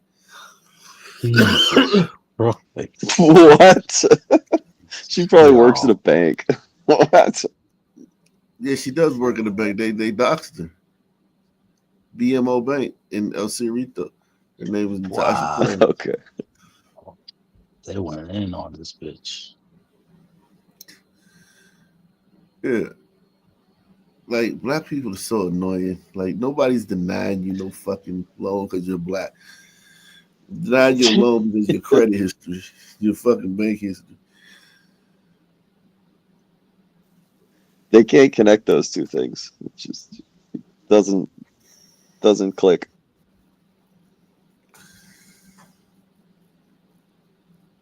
He said, let's be real. Just because someone calls another the N-word doesn't automatically mean they're racist. That's true. I mean, if you're fucking being, think about if you're in your car minding your fucking business and people are fucking, so they already put that on the internet. So they probably going to put it on the internet even if the second interaction didn't happen. So they're fucking with you and like in your private time, you know, post you and shit on the internet unbeknownst to you and shit.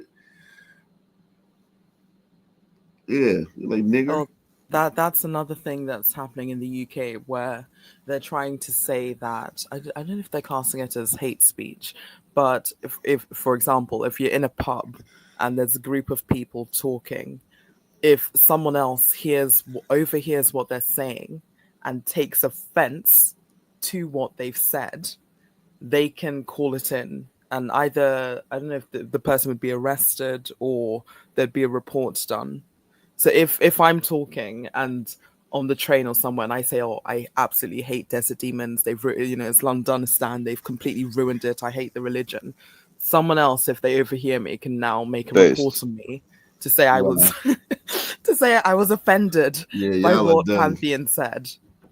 You guys are so fucked. Yeah, so they're trying to push that in the UK. Wow. Oh. Yeah, I gotta hurry up and book my flight one last time to go back there. I'm done with that place. Wow. I will say it's sunny right now, so our mood has vastly improved. You'll probably get smiles from commuters. Wow. I love this guy right here. This shit is funny. Hunt now. Oh. Hunt now. Oh, no. Homer punt that time. Joe missing. Oh, that's Joe Samoa. First of the Irish with Danielson into the corner. Goes for the ROH World Television title run. There you go. Talked earlier about the power game from Magnus. Getting it from Joe and he's able to turn it around. Fires Kaz off and then his Kaz springs off the. Watch it, Joe, watch it. Christian elbow up off the middle. Joe just walks away and said, catch me another day, brother. Unbelievable. Used to be two competitors in our opening matchup as Kazarian. Oh, but flying off the corner. And now Tony needs nobody home. Joseph, see you later, buddy. Yeah. He's seen good chances. Be careful here. There you go. Oh, and Rocket shot him out of the ring, and Joe just calmed. He is not safe from Fox. Oh, Fox just rolled through. Joe in. Nope. Joe reverses. Xavier stops. Off the buckle. Oh! And Joe just walked out of the way. No bull rush. Nice elbow, though, by Christian Cage. I think you're saying that there's no one to assist him in his diversionary tactics. Christian. Why do I feel like they used to jump slower in the olden days? Yeah, these guys are hella athletes, man. These some athletic. It's too advanced now. Wrestling. Yeah, it's too advanced now. WWE. No, The WWF athletes. was the best one. So this guy right here, he Ark, you should watch the Three Stooges. Oh yeah, I love Three Stooges. Yeah, definitely, man. I like old movies too. I like watching old movies from the 40s and shit. It was so much better, man. Those movies are so much better. Acting is so much better. The writing is so much better. Only difference is they talking that like, hey, now that type of. Well, how you doing, pretty thing? Yeah. But the plot so much better. Everything's so much better about those 1940s. And there's a lot of them on YouTube. You just gotta type them in. A lot of them are gangster movies too. Do you like musicals, Ag? No. I've been to a few, but I'm not big on music. Come on, they're amazing. But yeah. Don't get me wrong. I mean, the ones I went to, I think that's Oklahoma. And is good. I've seen Les Miserables. I don't like Les Miserables. Yeah, I mean, yeah. This one right here, black guys. One of the black guys was an Uber driver, right? They told him he couldn't use the bathroom because the bathroom was out of order. So he left and went and got another guy. They came back. He's the Uber driver, so he's on the books as being here through the app. And he still behaved like this. The paper trail, I mean, for him. He's the one in the brown.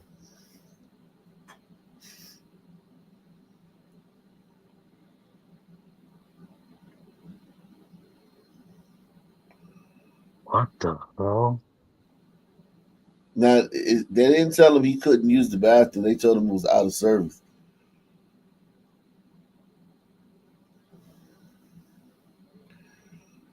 Just animals. Stomps are real. This is the black man, man.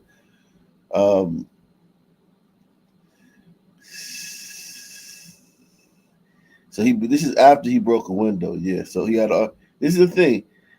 He was asked to leave because he got belligerent about the bathroom being out of service. Asked to leave. He broke a window on his way out. You think that would have got, you know what I mean? Like you pissed and you break a window. You kind of like, all right, I feel good. I got that out of my system. You know, I showed them. This motherfucker went and got another guy to come back and just curb stomp the guy. Wouldn't the extra activity make him more desperate for the toilet? Also, if I it was saw never him about back, the toilet.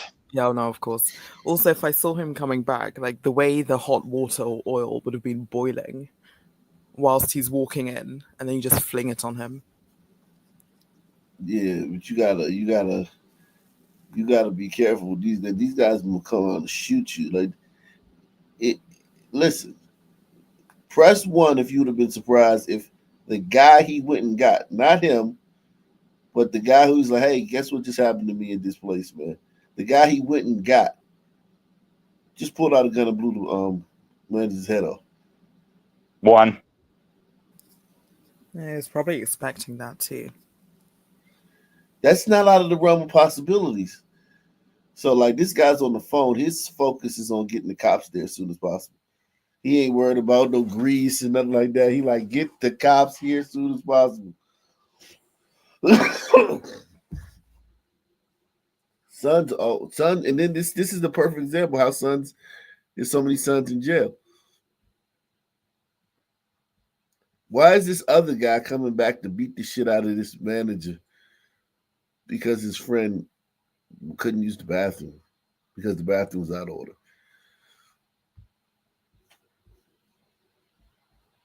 Like, damn, we friends, but goddamn, motherfucker, we ain't that good of friends, motherfucker.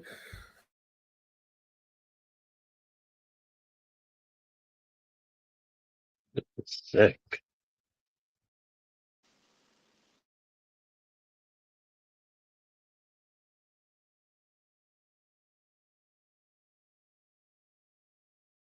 And How embarrassing.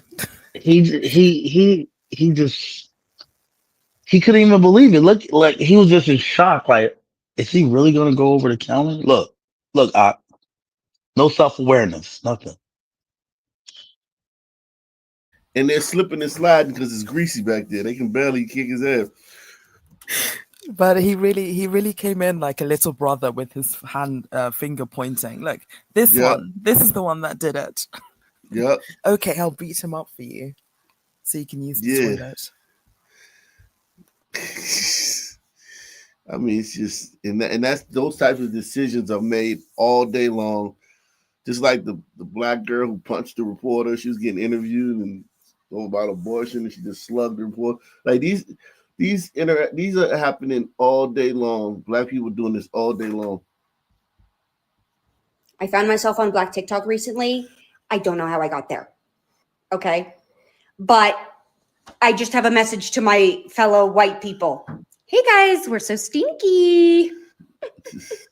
We are so smelly, you know? We are just so smelly. And I think here's what I've pulled. Okay.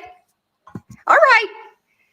I feel as if, first of all, a washcloth, it's so cheap. It's so cheap. It's so handy. Yeah, it is. And fun fact, it goes in the washing machine, so you don't need to keep anyway, you know it's not working, and here's what I'm hearing. Here's what I'm hearing is happening. A little soap, a little, all done. Hey guys, your body's bigger than that. You know, when I'm coughing because I just ripped a crazy dab, my kneecaps sweat. You know, my kneecaps are sweating. And you know what? I'm walking in my stinky, smelly feet all the time. I'm standing in water. Hey, girl, that's not good enough. Hey, girl, that's not good enough. The water's hitting my butt cheeks. Hey, sister, that's not good enough. I know that I have 25% male audience. They're creeping, you know? And I know that I know that I got some white men here, okay? Hey, guys. It can always be better. And here's the thing. I have a feeling that the reason why white people are so stinky smelly is it's like a white supremacy thing. And don't.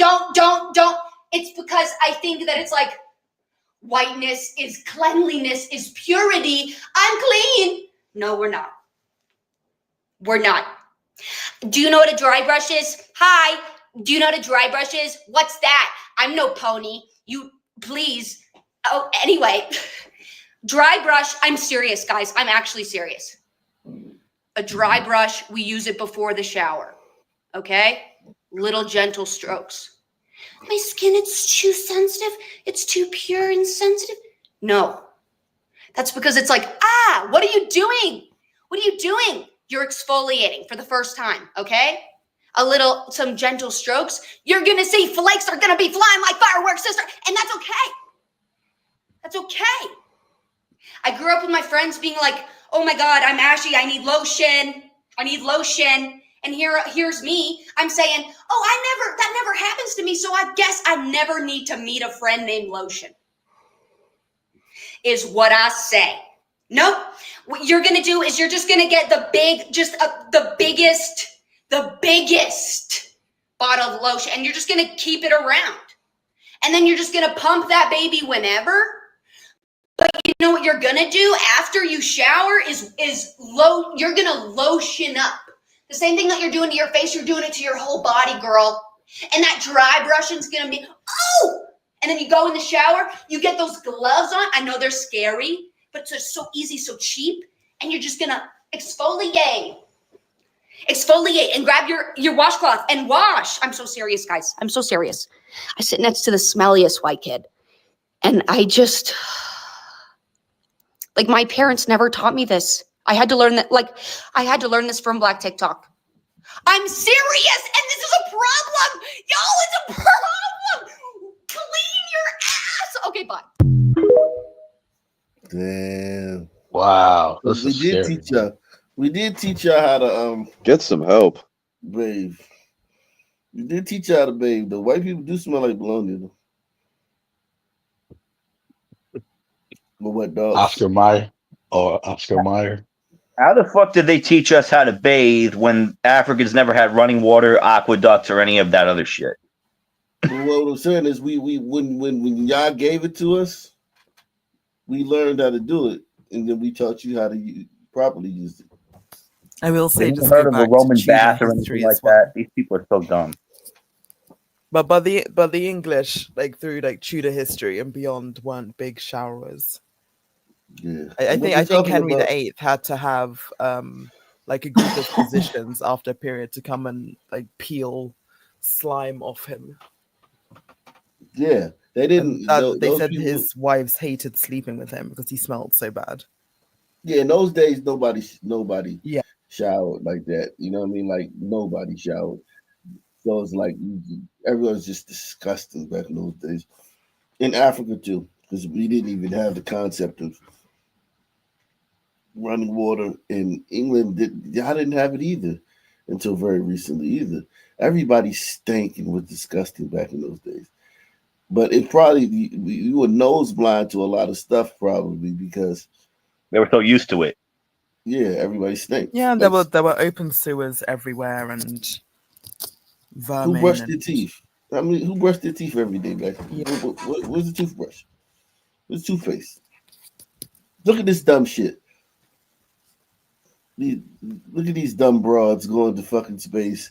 Look how fake this shit is, man. What is it called? Or Blue Origin? Blue Origin. It's by Jeff Bezos. Yeah, it's his company. It's so fake. It's just so fake. This is people are starting to catch on. I mean, I've been here on this for a while, but people are starting to catch on, man. That space is fake. Space is fake. Space is not real. Look at this bullshit. Look at this bullshit. Gail, I tell you what, it may Super be gay too. Not quite around here. When she was on that journey, cheers erupting from here, from our colleagues over on 57th Street. Our colleagues has come up. She used to be on ESPN. She was a chunky monkey. She done lost a lot of weight. Got a nice haircut. She's fine now, man. Shout out. From ESPN, right? Yeah. Shout out to her, man. Who's the couch below? Says seriously, crazy but correct. Salute. Yeah, man. White people do not smell all that good, but Africans don't smell that good. African Americans are probably the best smelling Africans on the planet, or best smelling people probably. But Africans don't smell good. African Americans do. I will say that though they do wash their ass, they wash their balls, they wash their stuff. But that's on average too. I'm not talking about every single one.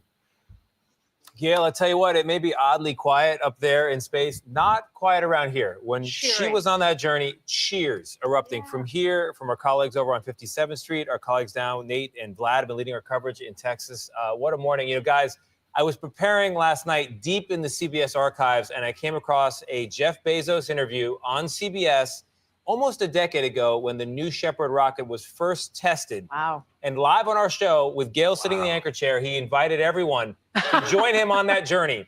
Crickets from Gail King 10 years ago. And yet she rang the bell today, and now she is an astronaut. Takes time. It takes time.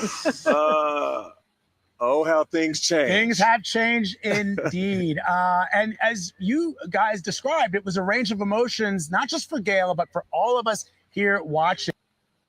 Our executive producer, Shauna, we had tears in our eyes as we watched Gail ring that bell to get on. So everybody's got on a wig. Everybody's got on weave to go to outer space. Blue Origin spacecraft. She looked pretty serious. She was locked in. She was locked. And then they come back in this from space. How safe is that? Gail could have died. They literally make it seem like Gail and Katy Perry could not die from this. Nothing could go wrong, and all these 7 whatever amazing women, whatever the fuck they are. This is real. This is real, man. They went up there.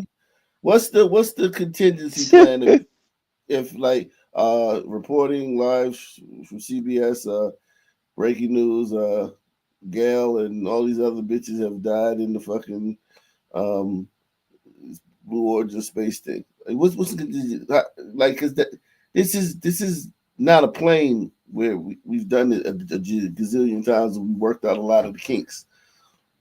This is some shit they've done like 12 times where they just blast some shit into the solar system and then it comes back down in the fucking pod.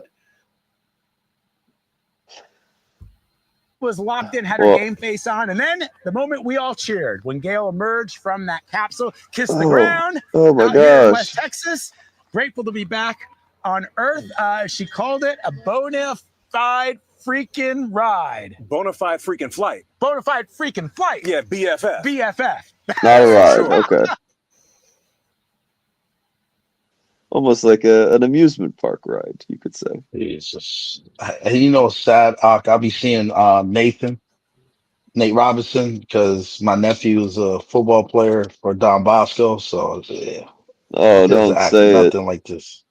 He doesn't act like this. You mean Nate? You talking about Nate Burleson? Nate Burleson, I mean, yeah. He just, yeah.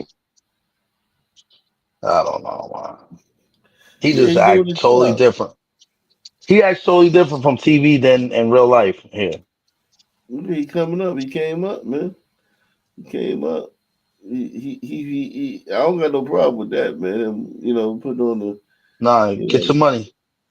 Yeah, gotta the newsman. He gotta be the newsman. That's an especially good morning for Gail. She's already So they're just sitting out in the desert. So it comes down, and how come it never accidentally comes down in fucking Times Square or some shit? How come it always comes right down perfectly in the desert where they got Well, it's planned like that. Yeah, but nothing ever goes wrong. Let me read some Because of Katy the Perry's math. songs. So Katy Perry has By the Grace of God, E.T., Firework, and I'm Still Breathing, International Smile as some of her songs. So it was probably written into the script. Wow. Plus, the telling math her is story efficient. This shit is so corny. Like this space shit, these celebrities going to space. Why would you like? I said this when Jeff Bezos did this. He did it first a few years back, right? Why would you work your ass off to be a bazillionaire and then one day get into a tube filled with rocket fuel and experiment, you blast yourself in the fucking orbit? When, like, what was the point of everything? Like, you know what I mean? Like, you could, one spark goes wrong, one tubing, one thing goes wrong, and next thing you know, you're fucking incinerated and shit. But they know nothing's going to go wrong because they're not going to space. They know nothing's going to go wrong. A real fucking man like Jeff Bezos or Elon Musk or a man of great accomplishment. Yeah, they take risks. They would think about that. Like, wait a second, I'm about to get into a tube full of rocket fuel. And this is one of the experimental flights. And I'm just going to blast myself into goddamn orbit and shit, which is like fucking eons and shit. A trillion fucking miles away and shit. Like, what if you don't come back? What if you just get stuck up there? Like, how do they know what's going to happen? How do they know for sure they're going to go up there and come back? It's the math, the precision. Jimmy, are you hearing this? Tell us, because Jimmy loves this shit. And we're going to share all of that very, very soon. Yeah, so stick around. To the viewers. If you are just now joining us and you missed the launch when it happened, don't worry. We've got you covered.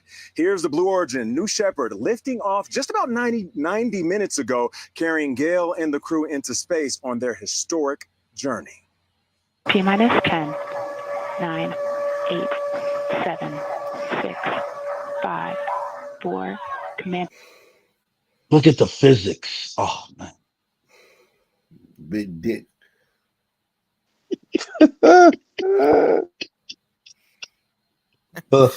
Larry Hoover. And we're getting fucked. We, of course, we have to know man is taking us into space. Jesus Christ. Engine start. 2, 1, ignition.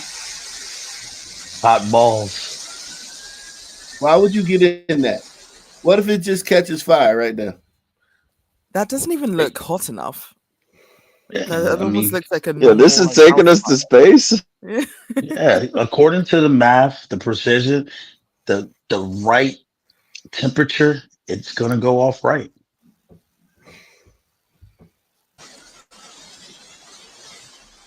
Look, see, it's amazing. New Shepard. Look, what and if and it just goes to the side and falls down? They're all dead. no. Yeah, it's a lot of testing. Everything's precise.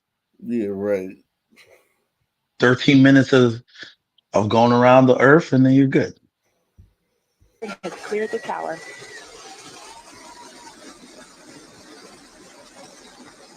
So you're saying this is green screen? You're saying this is green screen? I don't know what. Supersonic. We have passed through max. Because if this is green screen, then this dynamic pressure. That's I'm when gonna the give a shout vehicle out to stresses between the atmosphere Stanley and Kubrick. Everybody's happy. Think about it. So Think to about punch it. through Your that family, is so- your family's in this, right? Your family members are in that fucking tube full of rocket fuel, just blasting into space. You've never been to space. You don't know what's up there. You don't know whether they're gonna make it back. But everybody is smiling. Every single person is smiling. It's just weird. To give credit, it was the edge of space for 39 seconds. Okay, but you're not going in a plane, right? Like, it's not like you're going in a plane. Something that we know. You know what I'm saying? People are, If you over go in time. a plane, you could go higher slightly. Edge of the atmosphere. Oh, it's not like it's rocket science, man. Yeah, I told you. Oh wait, would you do it? Would you do it? Fuck no. I wouldn't do anything until we're on an Enterprise and we can space jump. Why would I get on I'll this? wait for them to get to Enterprise that we're level. talking about. Yeah. Why would I get on that thing? Like, that would be stupid. I would tell my kids, hey, yeah, I'm about to go get on this fucking climb into a tube full of rocket fuel and let them light it on fire and go into space. And I'll see you guys when I get back. That looks like what? Kind of reminds me of that submersible that imploded underwater. Yeah, the Titanic. They were looking for the Titanic, yeah. This is look at everybody's happy. That would be impossible. That would be impossible. Everybody wouldn't be happy if you had fucking Six Flags and whatever the new ride was. People wouldn't be happy on that. People would be crossing their fingers and praying to get on a fucking new ride at Six Flags. Yeah, the smiling is. The danger zone. The new flag at the new deadly drop at Six Flags now. People would be fucking frantic to get on that. You'd have to push people on to get on that. You'd have to fucking dare people and fucking I'll go with you. You know what I'm saying? People, this shit though, everybody's happy and everybody's smiling. We have passed through max Q, maximum dynamic pressure. That's when the stresses between the atmosphere and the speed are at their maximum. So to punch through that is so important. And there you saw the Amazing. ignition is Look turned at off. We're now going to separate the capsule from the booster. And at that point, Kristen, that's when all 6 astronauts are going to start to feel the weightlessness. And shortly thereafter, let them unbuckle. And that right there Elsa is the most critical said you'd fall asleep on the way up. Said I fall asleep on the way up. You said you'd fall asleep on the way up. Yeah, you could do it, Ak. Yeah, you could do it. You could do it. Nah, I'd be too scared, man. I'd be too scared. You'd be too sleepy, man. Nah, you go. You like, we got it. Maybe. He said you'll be peaceful ascent. Oprah watching her best friend go to space. Well over 345,000 feet, well over the Kármán line. Wow.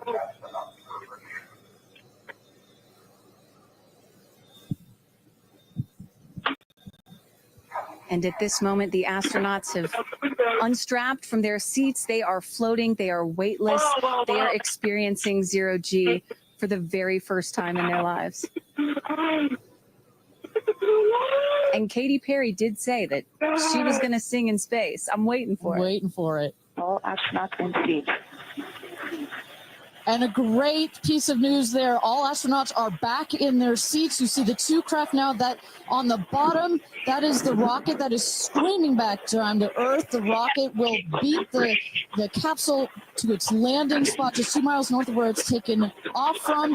Shortly here, we're waiting to see the drogue parachutes deploy from the crew capsule. Those are like the guide parachutes. There we go, the drogue parachutes. Look at this. Look at this. Look at the map. Oh my God. Look at this And you can see precision. the capsule just over our shoulder here. Going to be landing north and east of the I launch believe it, pad, Ak. coming down softly and beautifully. It's a very It doesn't soft, sound safe like you landing do. despite the sporty perception. There it is. Perfect landing.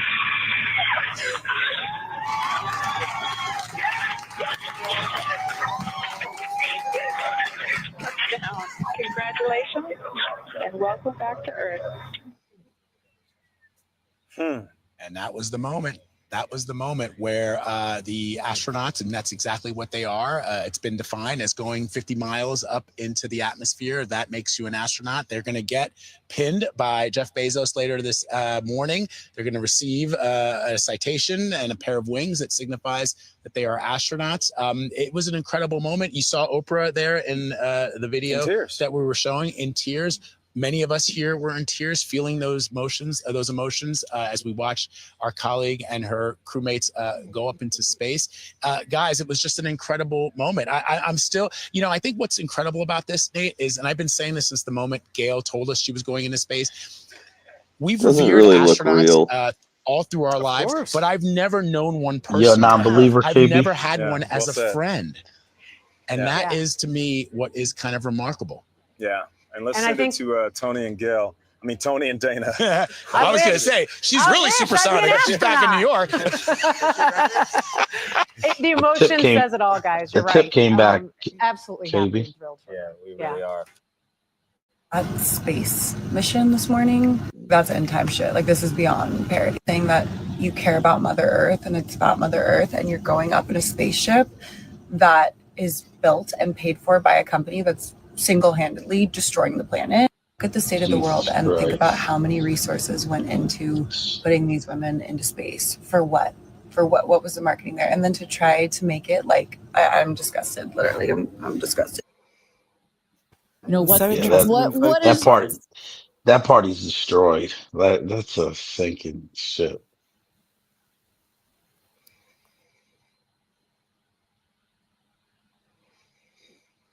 Unbelievable.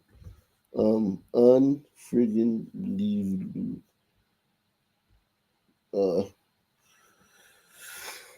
I did see a gaff though of them trying to open the door.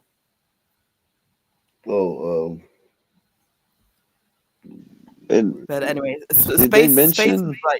Space is like the deep ocean to me. I respect what I don't know about it, and I don't really have interest in trying to seek out what I don't know. So did they mention the pilot of the rocket ship or the crew? Because it seems like they just focused on the 9 women, but Yeah, obviously what's they didn't that? do it by themselves. Clearly, they did. That's What was retarded. it? Automated. Yeah, this is crazy. If you believe that, you're retarded. I didn't say I believed it. I just asked. Curiosity. 2, 1, ignition. It could have been remote control.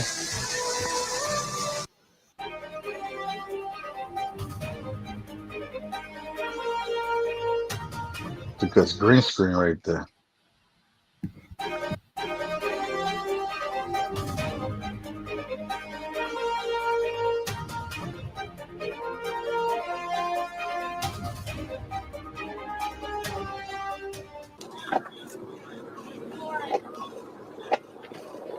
She didn't really close it again. Hold on, guys.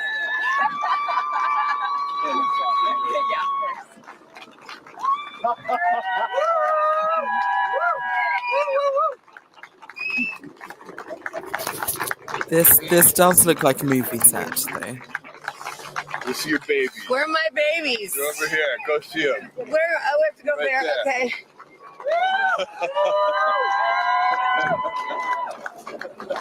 Katie.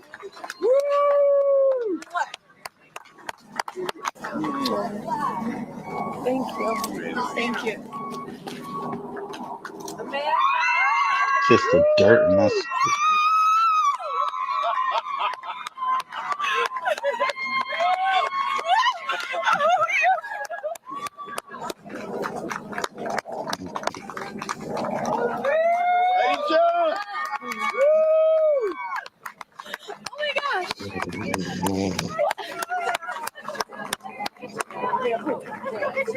see, I could do it.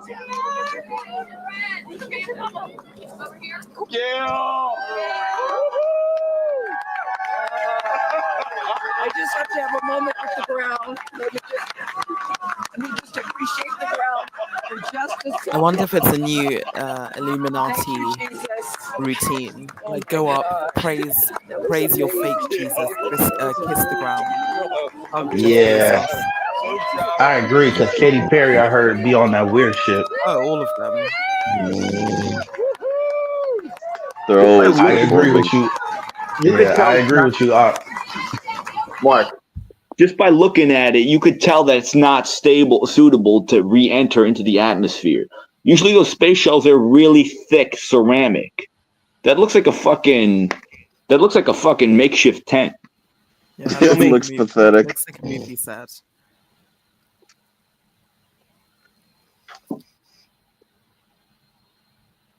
But yeah, until there's prop a quality. full enterprise, which we can go on, I have zero interest in space. Told you I could do it. Yep. And on Putting that Art note, to sleep. guys, you want to take it on that note?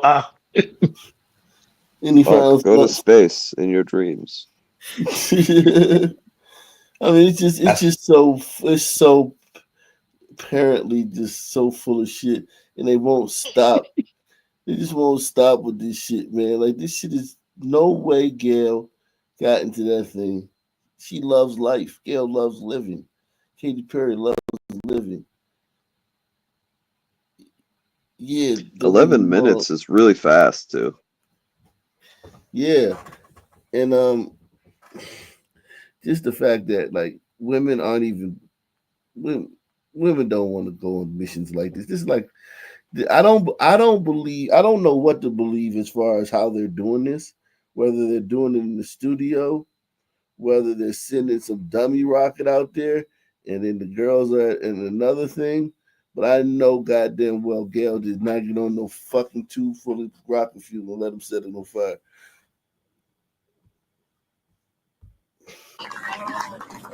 Amazing. I'm so proud of you.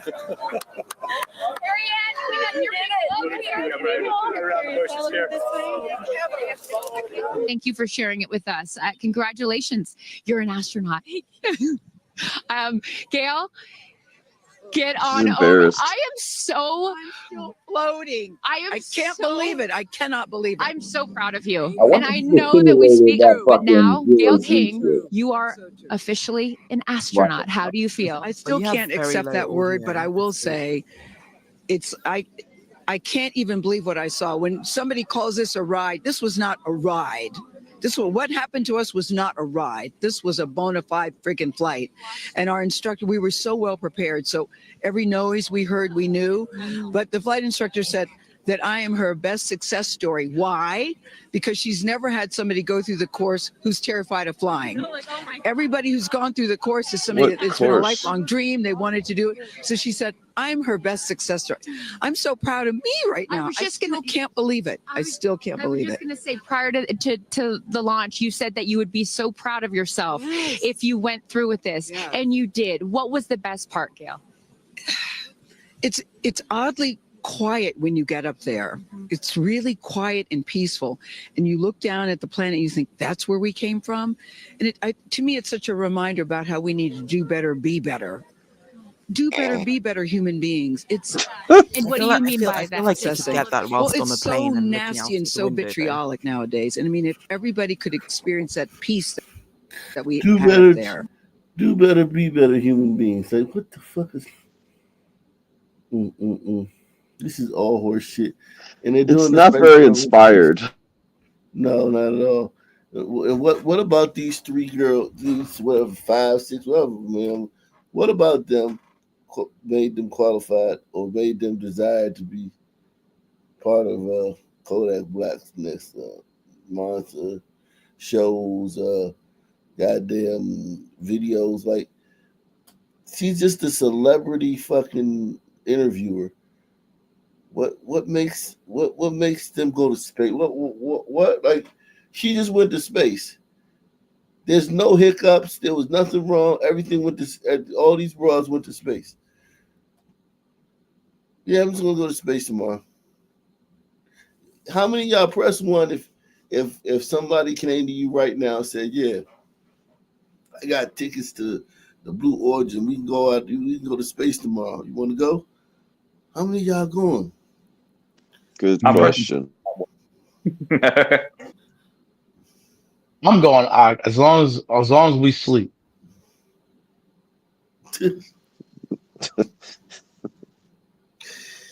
It's just so horse shit. This shit right here is such horse shit, man. And look, they're all It's out. one of the few things that actually offends me. Like I'm offended that they want me to believe this. Yeah, exactly. It's absolutely that bad. It's that bad, man. Any final thoughts, though, guys? Thanks, Doc. Yeah, thanks for everything, bro. Yeah, man. Salute, man. Same black time, same black channel. Out of here. Subscribe. Good night.